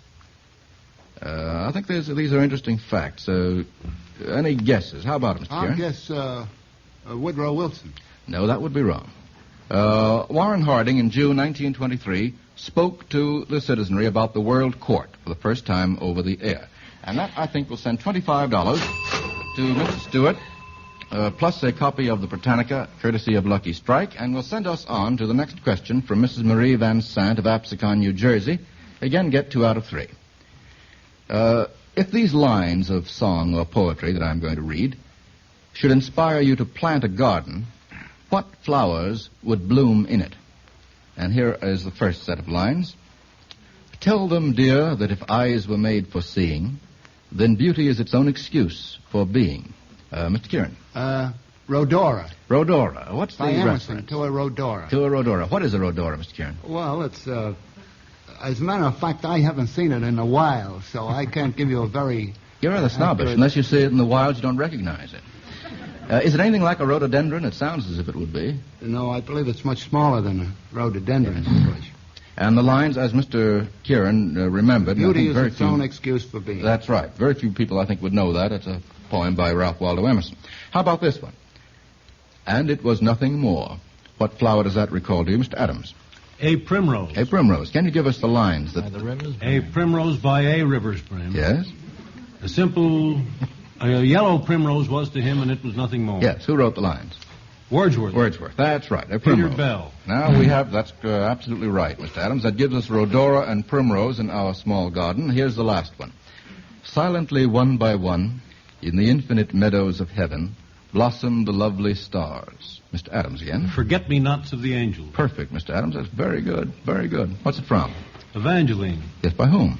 H.W. Longfellow. Thought I'd catch you there, Mr. Adams. Thank you very much, gentlemen. Now, how about this one? This comes from Frank Garatana of Bridgeport, Connecticut. There is a rumor current, by the way, that at least 3 of the gentlemen now serving as experts have some slight ability as harmonizers. We intend to kill that rumor immediately. This question involves a test of your expertness in harmonizing. I'm going to read you a group of songs, just the titles, 4 of them, and you can select one that the 4 of you will agree you're going to sing. When you've made a selection, you have to sing as a quartet in harmony. Now, we have dragged down tonight the Honorable Deems Taylor and the Honorable Oscar Levant to act as judges in this harmonizing contest. And if they say you're good, well, it's hard to know what to say. If they say you're bad, we'll lose $25 instead of the Britannica. Now, here are 4 songs. Do they get the... they share in the... They don't get a thing out of this. No, they don't get a thing out of it. They are just like for the fun. A fair and impartial jury to me. Now, which of these 4 songs would you like to sing, gentlemen? In the Evening by the Moonlight, Sweet Genevieve, Sweet Marie, She Was Bred in Old Kentucky. Judge? Marie. Sweet Marie, Mr. Smith? She was bred in Old Kentucky. How about I yield. Mr. Kieran? Do you care? The Evening by the Moonlight. How about She Was Bred... She was bred in Old Kentucky. Oh, I'll have the pianist give you the key. Yeah, it's just the chorus. Just the chorus, gentlemen. Get set. On your marks. She was brave where the meadow grass is blue. There's the sunshine of the country in her face and mellow too. She was brave in old Kentucky. Ain't a lad you're mighty lucky when you marry a girl like Sue.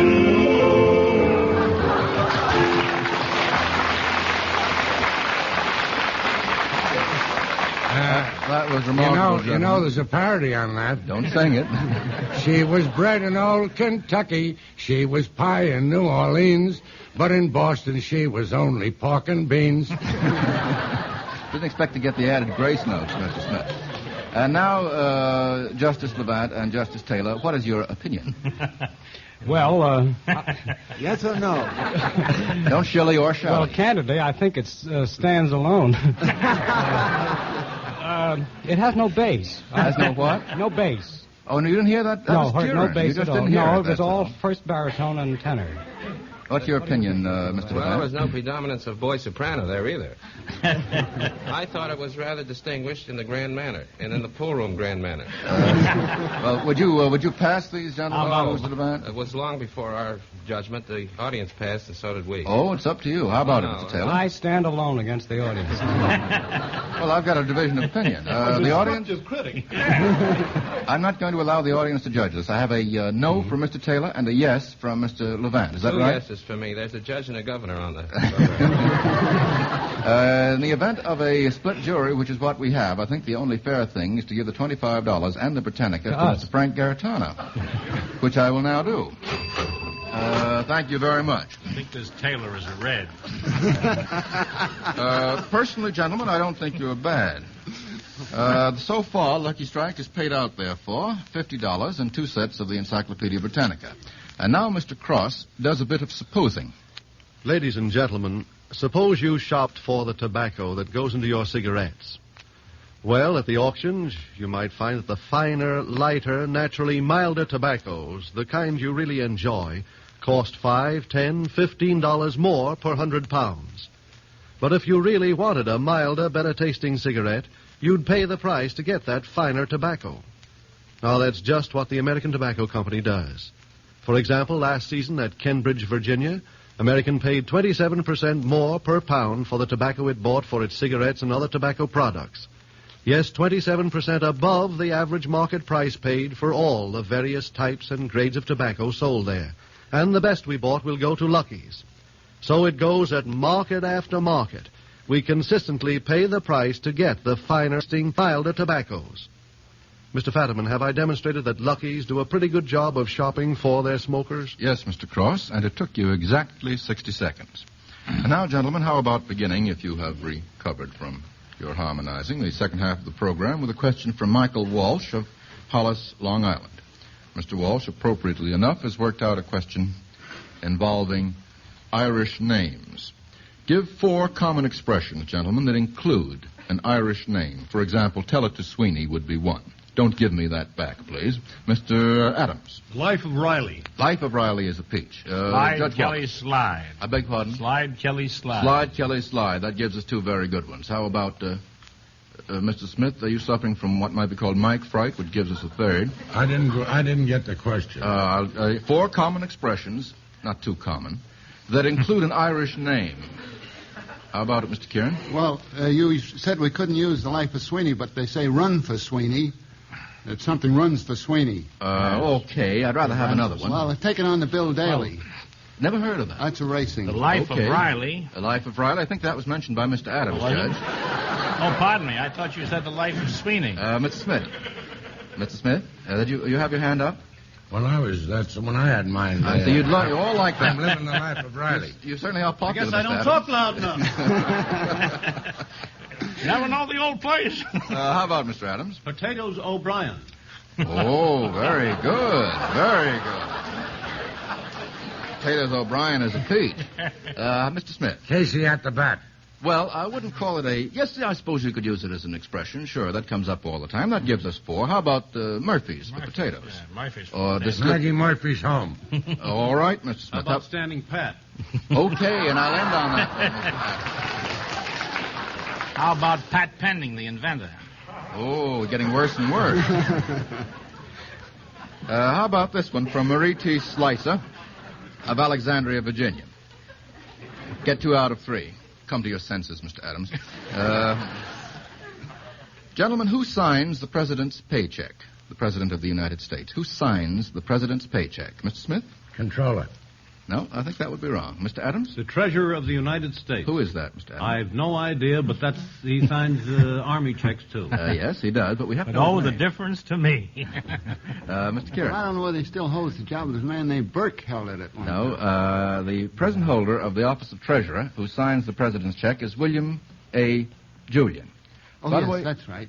how much does the president get for his services, Mr. Smith? $75,000. Yes, and underpaid, wouldn't you say? Very much. Yeah. All right, that settles that. We'll see if we can fix it up. Does the president pay an income tax? Does it, Mr. Smith? Yes. He does indeed. Is the vice president, gentlemen, a member of the cabinet? Is the vice president, Mr. Smith? No. He is not. That gives us 3 out of 3. Thank you very much. 2 out of 3. Thank you, Mr. Smith. And how about this one from Joseph Israels of this city, New York City? Get 2 out of 3. Identify these famous military organizations, which are fictitious. They're imaginary ones, but they're famous nevertheless. The first is the Mulligan Guards. Judge Wallace. Well, the Mulligan Guards were Harrigan and Hart's creation. Who were Harrigan and Hart? Harrigan That's quite and correct. Hart were 2 very celebrated actors, singers, entertainers of 30 or 40 years ago. Yes. Mr. Harrigan had a couple of theaters, and Tony Hart was his partner. Yes. And Their children are still on the stage. that gives us a complete story. That's right. Thank you, Judge. The subtitle of a series of plays was The Mulligan Guards. Now, how about the Horse Marines? The Horse Marines. Mr. Smith. Captain Jinks. Captain Jinks of the Horse Marines. And can you tell us anything about that famous melodrama, Mr. Smith? Who wrote it, for one? Can you? Who starred in it? I know. I can sing it, Barrymore but I don't starred know in it anything once. about it. Who did, Judge? Ethel Barrymore. Ethel starred in it, Barrymore, yes. But she wasn't the first. I can't recall who the No, it was girl her first starring vehicle. It was her first starring vehicle. And who wrote it? Mr. Adams, any idea? Well, it was Clyde Fitch. Clyde Fitch. Clyde Fitch. Now, how about this? The Baker Street Irregulars. And you identify them. Mr. Kieran. The Baker Street Irregulars were Sherlock Holmes' auxiliary force. What do they consist of? What were Street Arabs. Street Arabs, yes. And doesn't it also, isn't there a club of that name? Club with Christopher Morley. Oh, yes. Yes, our old friend Christopher Morley is one of the irregulars. Plus 3 hours for lunch. And don't grab the check. From T.A. Shaheen of Groton, Massachusetts, comes this one. Get 2 out of 3, if you can. Groton, please. Groton. Oh, Groton, of course, Groton. I was going to change the town. Groton, Massachusetts. What oaths taken by groups or individuals contain these pledges of loyalty? Here's the first. And that I take this obligation freely and without any mental reservation or purpose of evasion. What oath is that? An oath of a citizen of the United States. Yes, so that's the final citizenship oath for the United States, for United States citizenship. That's quite right, Judge. Now, how about this one? That you will lead your lives and practice your art in uprightness and honor. From what oath is that? Judge Wallace. That's the doctor's oath. Yes, Esculapius. I don't... Hippocrates. Hippocratic the Hippocratic oath, as Mr. Kieran Glad reminds you us. put me wrong. Yes, taken by doctors. Coming in with your Mr. Kieran, about how old is that oath? How far back does it I go? believe that is around 400 or 500, 300 or 400 BC. Yes, it's something like that. So it is one of the oldest oaths on record and one of the most venerated. And here is the third and last oath. For better or for worse.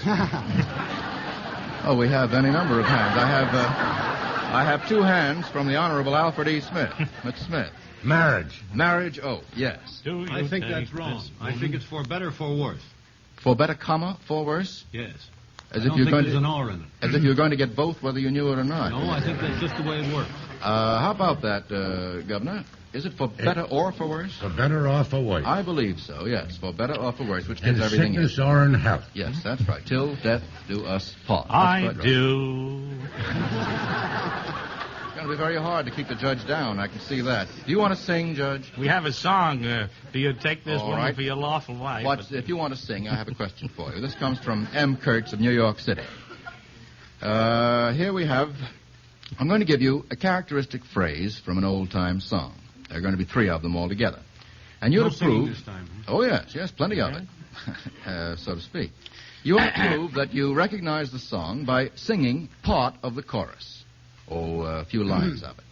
And here's the first phrase. Independent air. Now, can you start that? I'll give you the key. How about Mr. Adams, what one is that? The man who broke the bank at Monte Carlo. Well, can we get a few lines from you, gentlemen? As I walk along, the boy belong with an independent air. You can hear the girls declare he must be a millionaire. You can hear them sigh and wish to die and see them wink the other eye at the man who broke the bank at Monte Carlo.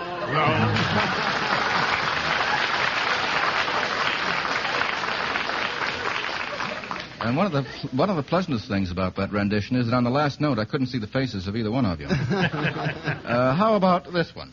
The Game of a Woman's Heart. What's it from, Judge? The Moth and the Flame. Would you like to sing a bit of it? Certainly. All right. The moth and the flame played a game one day. 'Twas the game of a woman's heart.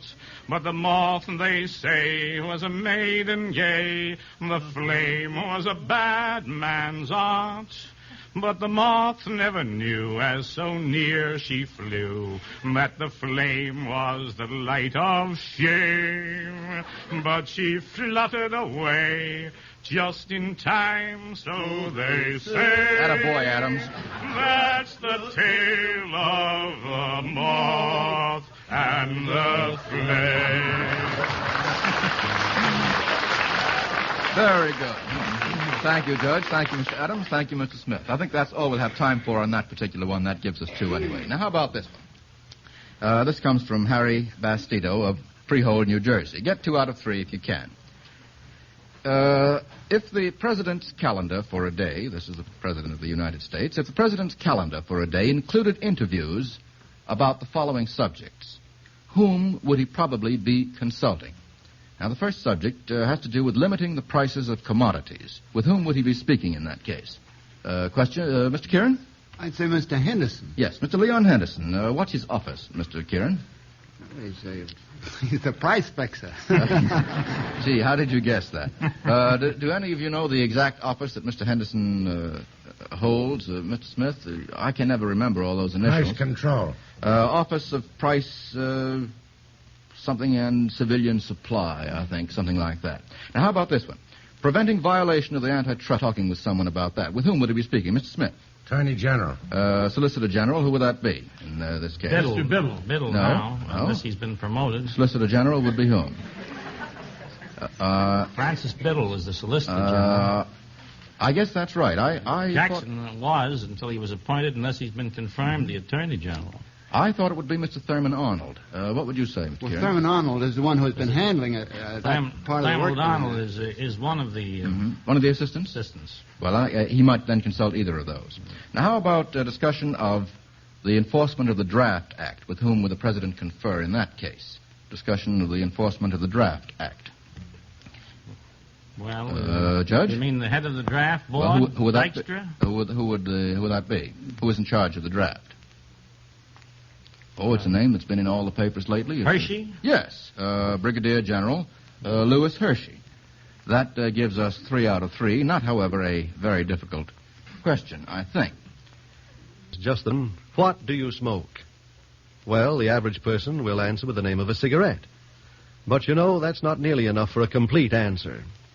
Ladies and gentlemen, can you tell me the kind of tobacco your cigarette contains? Is it the milder, better-tasting leaf? Is it the kind of tobacco that brings a higher price at the auctions because it has the quality smokers prefer?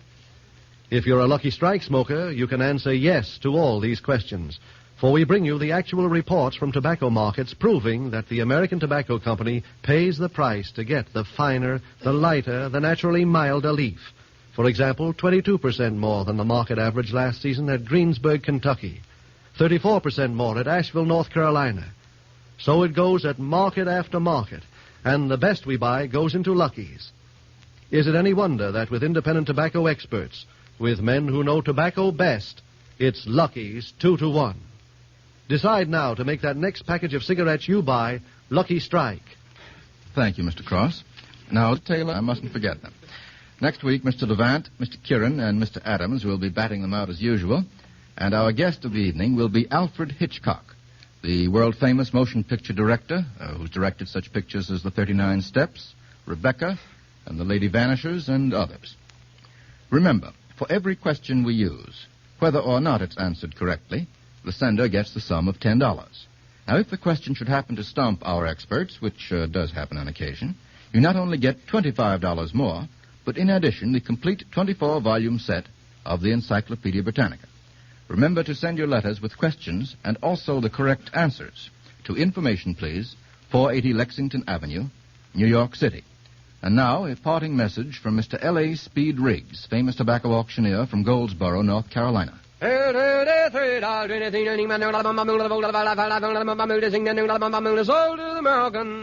that chant, ladies and gentlemen, is just another way of saying that if you haven't tried a Lucky lately, you don't.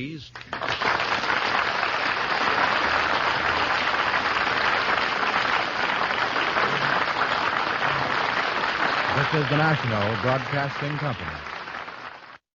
Stay tuned next for This is Wichita. Hello, world. This is Wichita.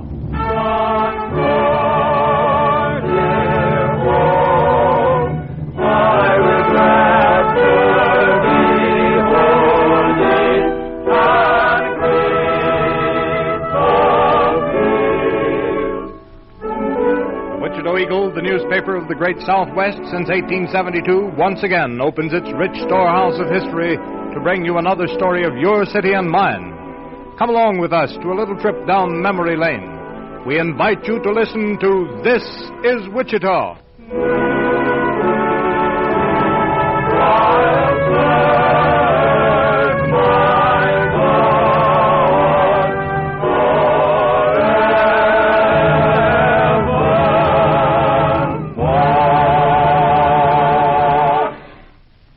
The Eagle Concert Orchestra, under the direction of Russell Lowe, opens our program tonight with Artist's Life by Strauss.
In 108,997 homes throughout the Southwest, the Wichita Eagle is the principal source of news.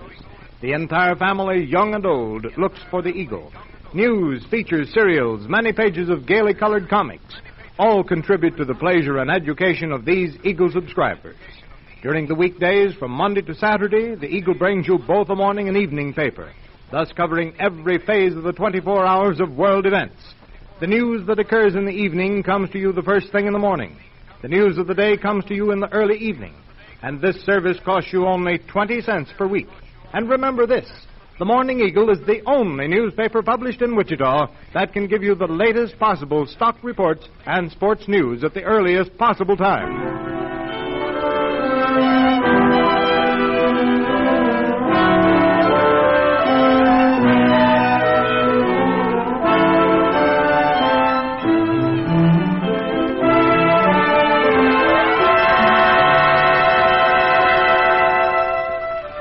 The curtain rises on another drama inspired by the many news stories contained in the back files of the Wichita Eagle.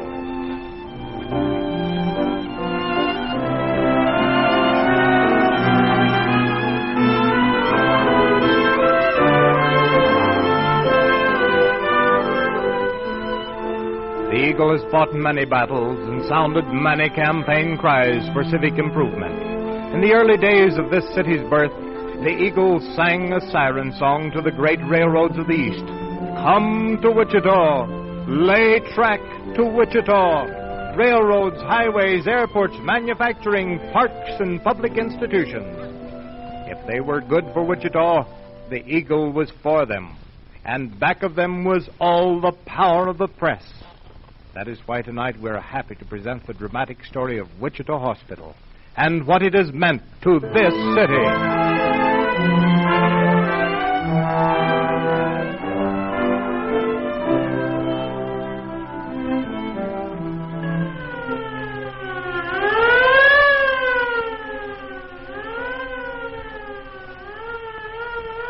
When tragedy threatens or disaster looms, Wichita Hospital guides and speeds the rescue. Darkness thickens fast. Night shuts down quickly when illness or accident strikes. Our ordinary worries, and things that have seemed tremendously important to our everyday life become secondary or entirely forgotten. One gropes for light, and there is a glimmer of hope, for there stands Wichita Hospital, extending a welcome to the sick and injured, to rich and poor, Jew and Gentile, Catholic or Protestant.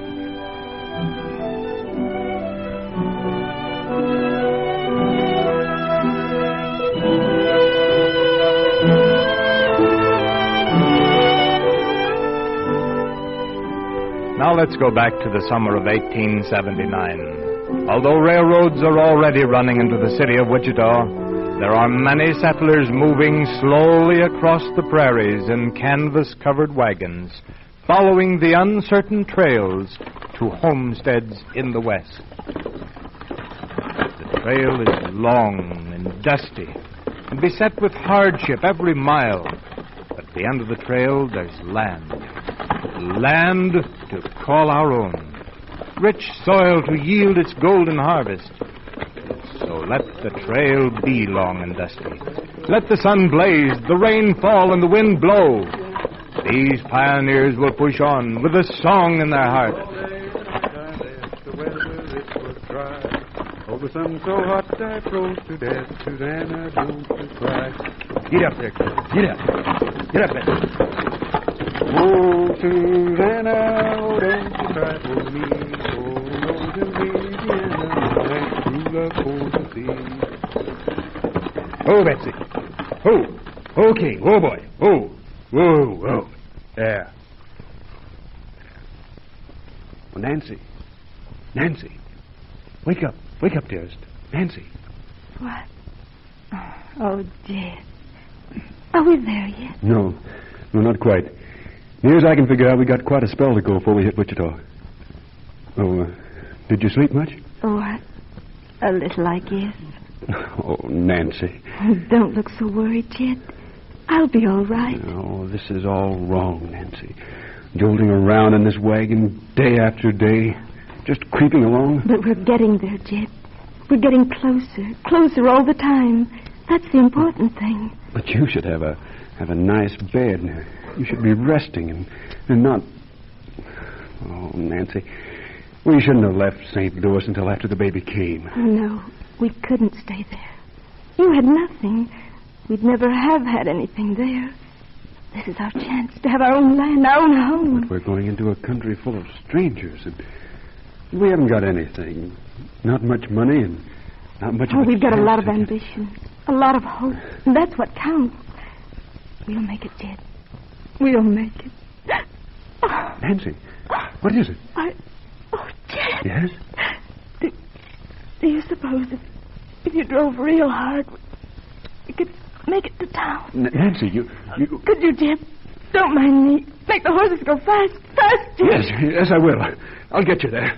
Go, Betsy. Go on. Get up, King. Get up, Betsy. Go on, faster. Faster. Betsy, King, go. Get up. Get up.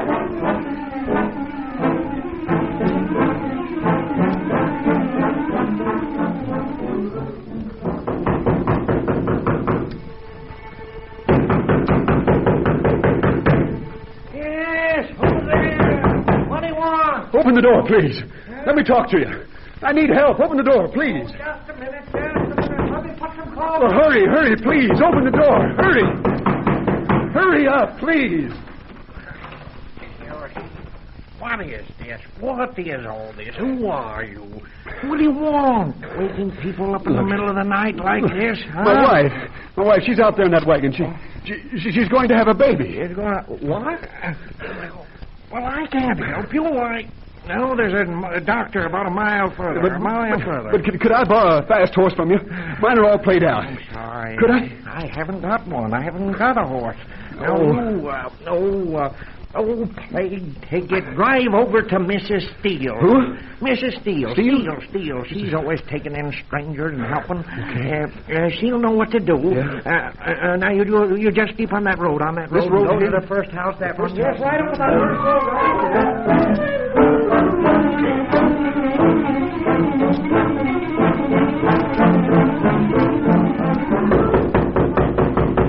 Mrs. Steele! Mrs. Steele! Open the door, Mrs. Steele! Yes? What is it? Mrs. Steele, they told me I could come here. I need help. My wife, she's out there in that wagon, and she's going to have a baby. I just got here in town, and I don't know anyone. I don't know where to go. I don't know what to do. Can you help me? Oh, certainly. Just a moment, and I'll be right out to her. I can't get a doctor unless I borrow a horse from him. Mine are all played out. The wagon stopped just down the road there. King just played out. He dropped down in the Go right back to the barn. Take one of my horses. You can get to Dr. Fabrique. He lives about a mile and a half from here. Get the horse, and I'll tell you how to get there. Go on. Thank you. I'll go to your wife. Thank you.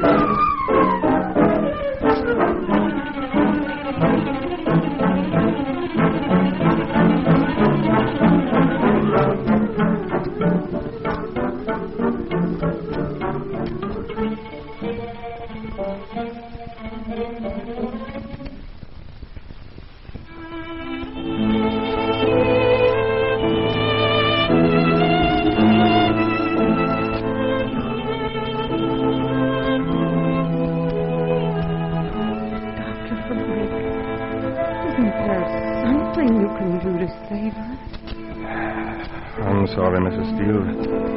It's too late. Why didn't he get help sooner? He couldn't. He said he went to 6 different homes before he came here. Either the people didn't want to help or couldn't. He had no money. I see. All of this could have been so different if the wife and the child, both of them could have lived. I've seen this happen before. Unnecessary death. These people who come here with so little money and so much determination. There ought to be a way we can help them more. Yes, Doctor. There ought to be a way. And we're going to find that way. I hope so, Mrs. Steele. I hope so. You'd better go over there and... He's sitting over that tree stump. I told him to stay away until it was over. Can you... Yes, Doctor. I'll tell him.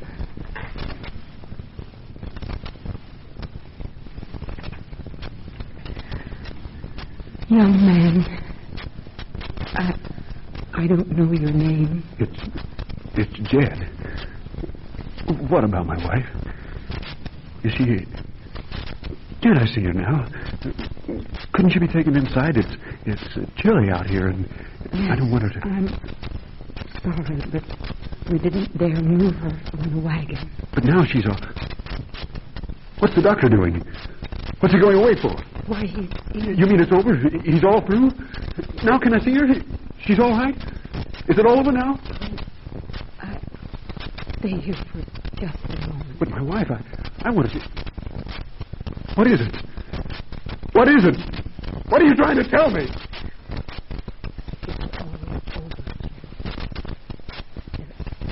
There was nothing the doctor could do. If it had been sooner and under better conditions... No, it can't be. It can't be. It can't be. It can't be. It can't be.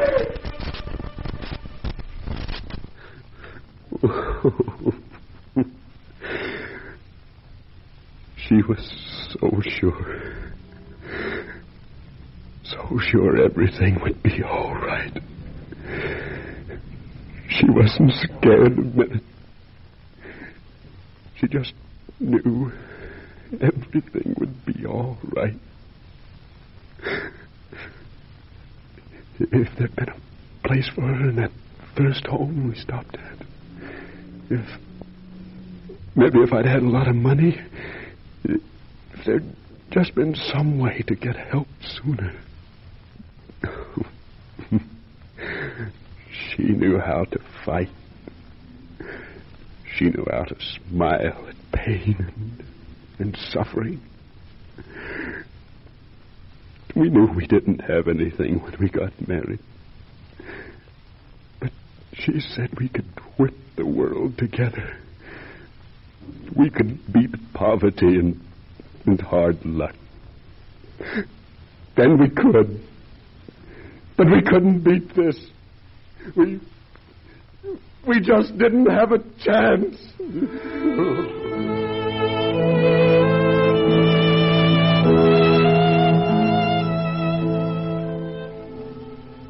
We didn't have a chance. All too often, the early settler sobbed these words as he grieved over the lifeless forms of his loved ones. Death and poverty walking hand in hand. On September 9th, 1879, the first steps were taken to separate these two grim companions. A group of 20 Wichita women met to organize. The Ladies' Benevolent Home. We've called this meeting this afternoon to take plans to shelter and relieve sick and disabled strangers to the city of Wichita. We're starting with little more than a dream for the betterment of humanity. But if we have faith in that dream, ladies, if we believe in it and fight for it long enough and hard enough, it will become a reality. I know. Now, the first thing a hospital needs is money.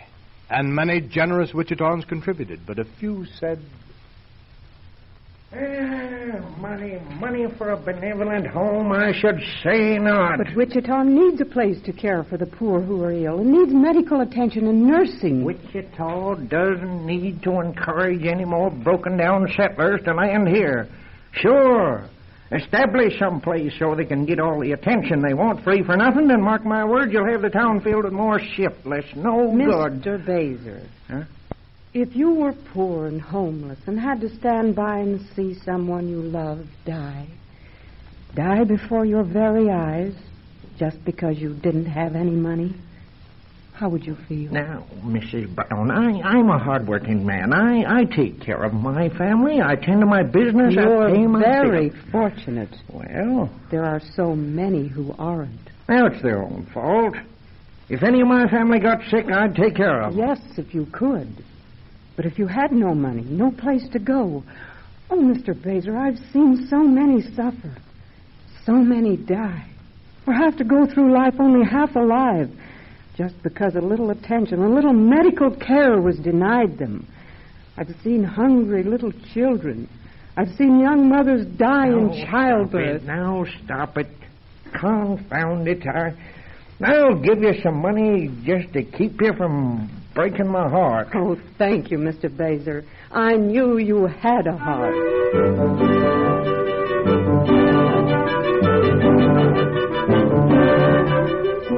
The Ladies' Benevolent Home, established in 1879, served many of the sick and needy pioneers. But far-sighted Wichitans saw the great need for a real hospital with a medical staff and proper equipment. Finally, in 1885, the Ladies' Benevolent Home was organized as a hospital and incorporated in 1887. The personnel of the first medical staff had the following doctors: John H. Fuller, James Easton, Charles C. Furley, William A. Jordan, David F. Ingalls, Jacob Z. Hoffman, George Perdue, J. H. Fordyce, James E. Oldham, Andrew H. Fabrique, Matthew W. Cave, James W. Kirkwood, Paul Newman, Charles E. McAdams, John M. Hoskins, J. W. Cheney, and H. W. Horn. Dr. Addison W. McCoy was director of anesthetics. The first superintendent was Eva Cutler, who also served as the first superintendent of the nurses. But not all Wichitans approved of the hospital. Medical science did not command the full respect that it does today. There were those who said then, Hospitals. Pest holes. That's what they are. I wouldn't give a dime to them. Why should I? Any time you have to go to the hospital, you can just as well figure on making out your will. 'Cause you ain't coming back. slowly ignorance and prejudice are banished as the light of medicine grows brighter. Fear of the hospital turns to trust, hope of salvation. The faith and generosity of such early-day citizens as Peter Ghetto, who donated an acre of land to the directors, Commodore Woodman, who gave an adjoining acre for the hospital site, and Mayor B.W. Aldrich, who led the appeal for funds, cannot be praised too highly. The original Wichita Hospital is housed in a building that is now 65 years old. In 1915, the West Annex was built, and the nurses' home established in the house of Senator McLean, one-time mayor of Wichita. No doubt many Wichitans will recall the numerous money-raising campaigns which have been necessary in order to continue the vital work of Wichita Hospital. Money, it's always the same year after year. It's the same story. Every time I turn around, I get pestered for money. Doesn't that hospital ever charge anybody to stay in it? Yes, but there are so many who can't afford to pay. So the honest, hard-working citizens of the town have to do it, eh? If you didn't treat every penniless Tom, Dick, and Harry, maybe you wouldn't be needing so much money. Perhaps. But it might be wise for you to remember that fortunes have a queer way of fading. The rich today can be the poor tomorrow. And in America, thank God, the poor today can also be the rich tomorrow. And indeed, many Wichitans who contributed either willingly or begrudgingly to Wichita Hospital in times of prosperity learned that when they no longer had money, they were not without a friend in time of illness. Yes, fortunes have a queer way of fading, and a certain lonely old man meets the terrifying image of death. I'm old now. Any money?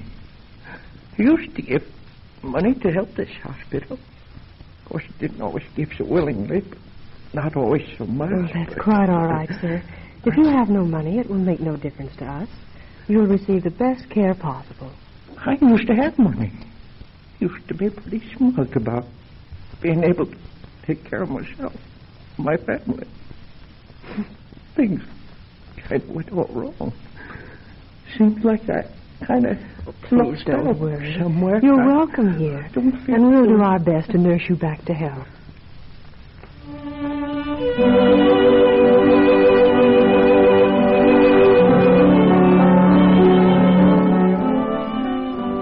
Yes, the poor and destitute, the friend and the stranger, they all find a sympathetic welcome in time of illness. July 25th, 1925, the Sisters of St. Joseph were authorized to purchase and administer the hospital by the Most Reverend August J. Swertner, Bishop of Wichita. Under the loving care and devotion of the Sisters of St. Joseph, Wichita Hospital has continued to serve the ill and needy throughout the years. But unless the sum of $350,000 is raised immediately, Wichita Hospital cannot continue its present volume of service with its present existing sources of income. Your own family is involved. This simple human chain of events keeps repeating. Wichita Hospital has helped and met such emergencies for thousands of people. If your family has not needed this service during that period, you may be grateful. But remember that the law of averages is no respecter of personages. Now, ladies and gentlemen, we bring to the microphone at this time the words of Sister Mary Prudentia, who can explain to you better than anyone else what the raising of this money means to you and to this city. In short, the Sisters of St. Joseph offer an unusual business proposition to the city of Wichita. The vision of men of commanding influence plus organization plans means a new hospital, a medical center and foundation second to none. You can help bring this about. The Sisters of St. Joseph make a plain, simple, and ultra-fair reciprocal business proposition to the public. It asks an investment of $350,000. In return, it offers the resale value of the present plant and property plus the new site, valued in all at $219,000, including the equipment and a yearly personal service endowment valued at the standard set up by the Rockefeller, Sage, and Carnegie Foundations at the sum of $853,000 out of interest at 5%. Personal service endowment is the amount of salaries to department heads and assistants that would have been paid for comparable service in the average hospital, but for which the sisters draw no salaries. The present yearly amount will naturally increase as the needs of the hospital grow and become a still more valuable endowment as time passes. For every dollar in cash you citizens of Wichita provide, Wichita Hospital offers $3 or its equivalent in order that a budget of $350,000 will be on hand to build a hospital and service foundation to carry forward this magnificent public utility. If we act now, the public can have $1 million hospital for $350,000 invested. I thank you. Friends, today was the opening of this campaign to raise funds for a new medical center and health foundation for Wichita. The present Wichita Hospital is dangerously overcrowded. There should be one hospital bed to every 100 people in the community. Wichita Hospital has a registry of 125 beds. There is no more room, no possible way to take care of all who need help. When the sick and dying come seeking merciful care, must the good Sisters of St. Joseph say to them, "We're sorry, there's no room." No room. The little child who might live to grow well and strong and become a useful citizen, must he suffer because the city of Wichita has not provided adequate hospitalization for him? The Sisters of St. Joseph devote their entire life to this hospital. Surely you can spare a little money, not for the sisters, but for humanity, that the ill may one day walk again and work, that at least they may exist and be properly and humanely cared for. And now here again, the word of Mother Mary Prudentia, Superior of Wichita Hospital. Subscribers to the new Wichita Hospital Building Fund are assured that every cent given will go toward actual construction and equipment. The cost of this bulletin and all other campaign expenses having been separately subscribed, you will be glad to know that every dollar will mean 100 cents in providing the necessary hospital facilities for Wichita's ill. Will you give? Will you do your part toward saving precious lives? Subscribe now to Wichita Hospital's campaign for $350,000 for a new medical center and health foundation for Wichita. We know you will do your fair share.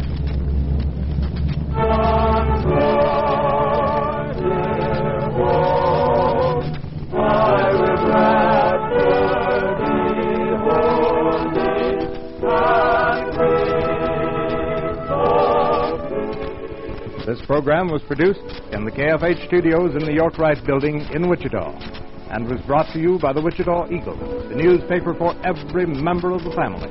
We invite you to listen again next Friday evening to another chapter in the thrilling drama of Your City and Mine. This is Wichita.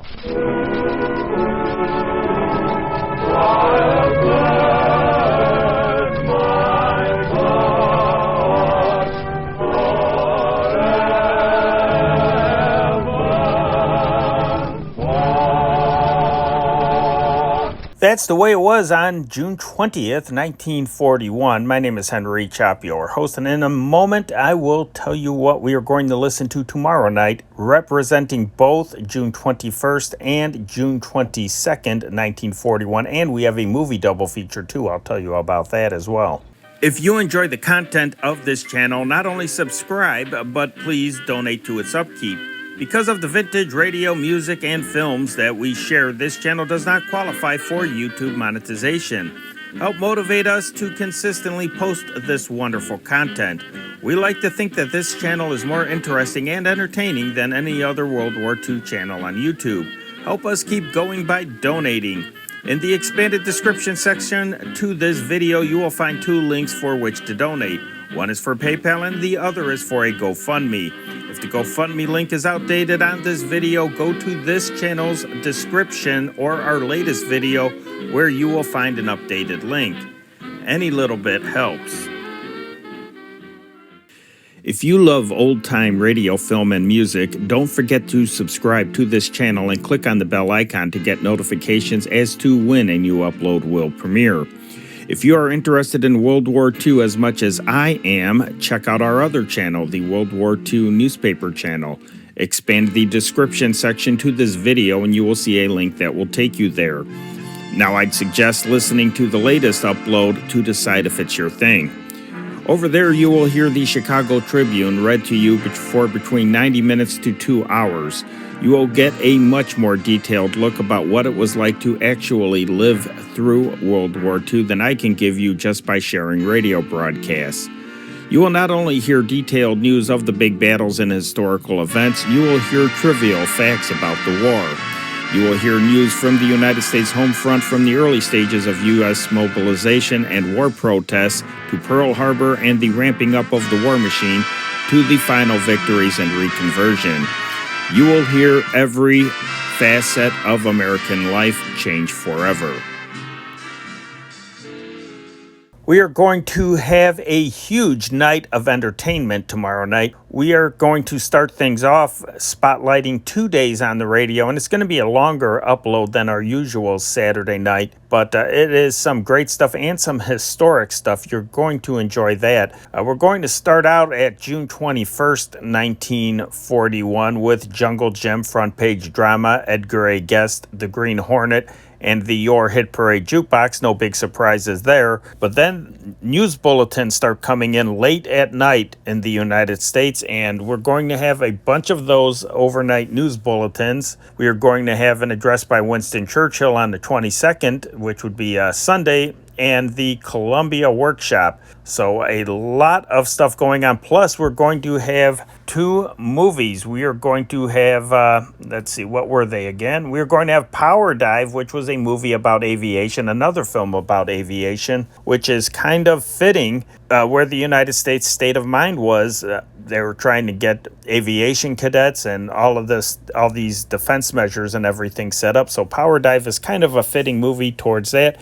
And then the second feature is a Gary Cooper movie, Meet John Doe, and directed by Frank Capra. So a really, really good one there. A great double feature. And like always, not always, I do as much as I can, time permitting. I try to put other stuff mixed in with the movie double feature for your entertainment to simulate the experience of actually being in a movie theater in 1941, and I hope that you will enjoy that as well. So until then, my name is Henry Chop. Let's turn off this old tube radio. That's our time machine. Good night. God bless. This changing world, this changing scene, where is it taking us? What does it mean?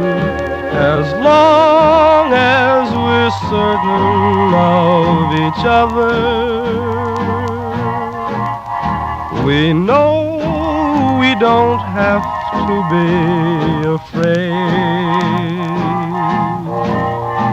These changing times we rise above. We have no time for them. We have our love, and love is the only thing that still remains the same through all this change.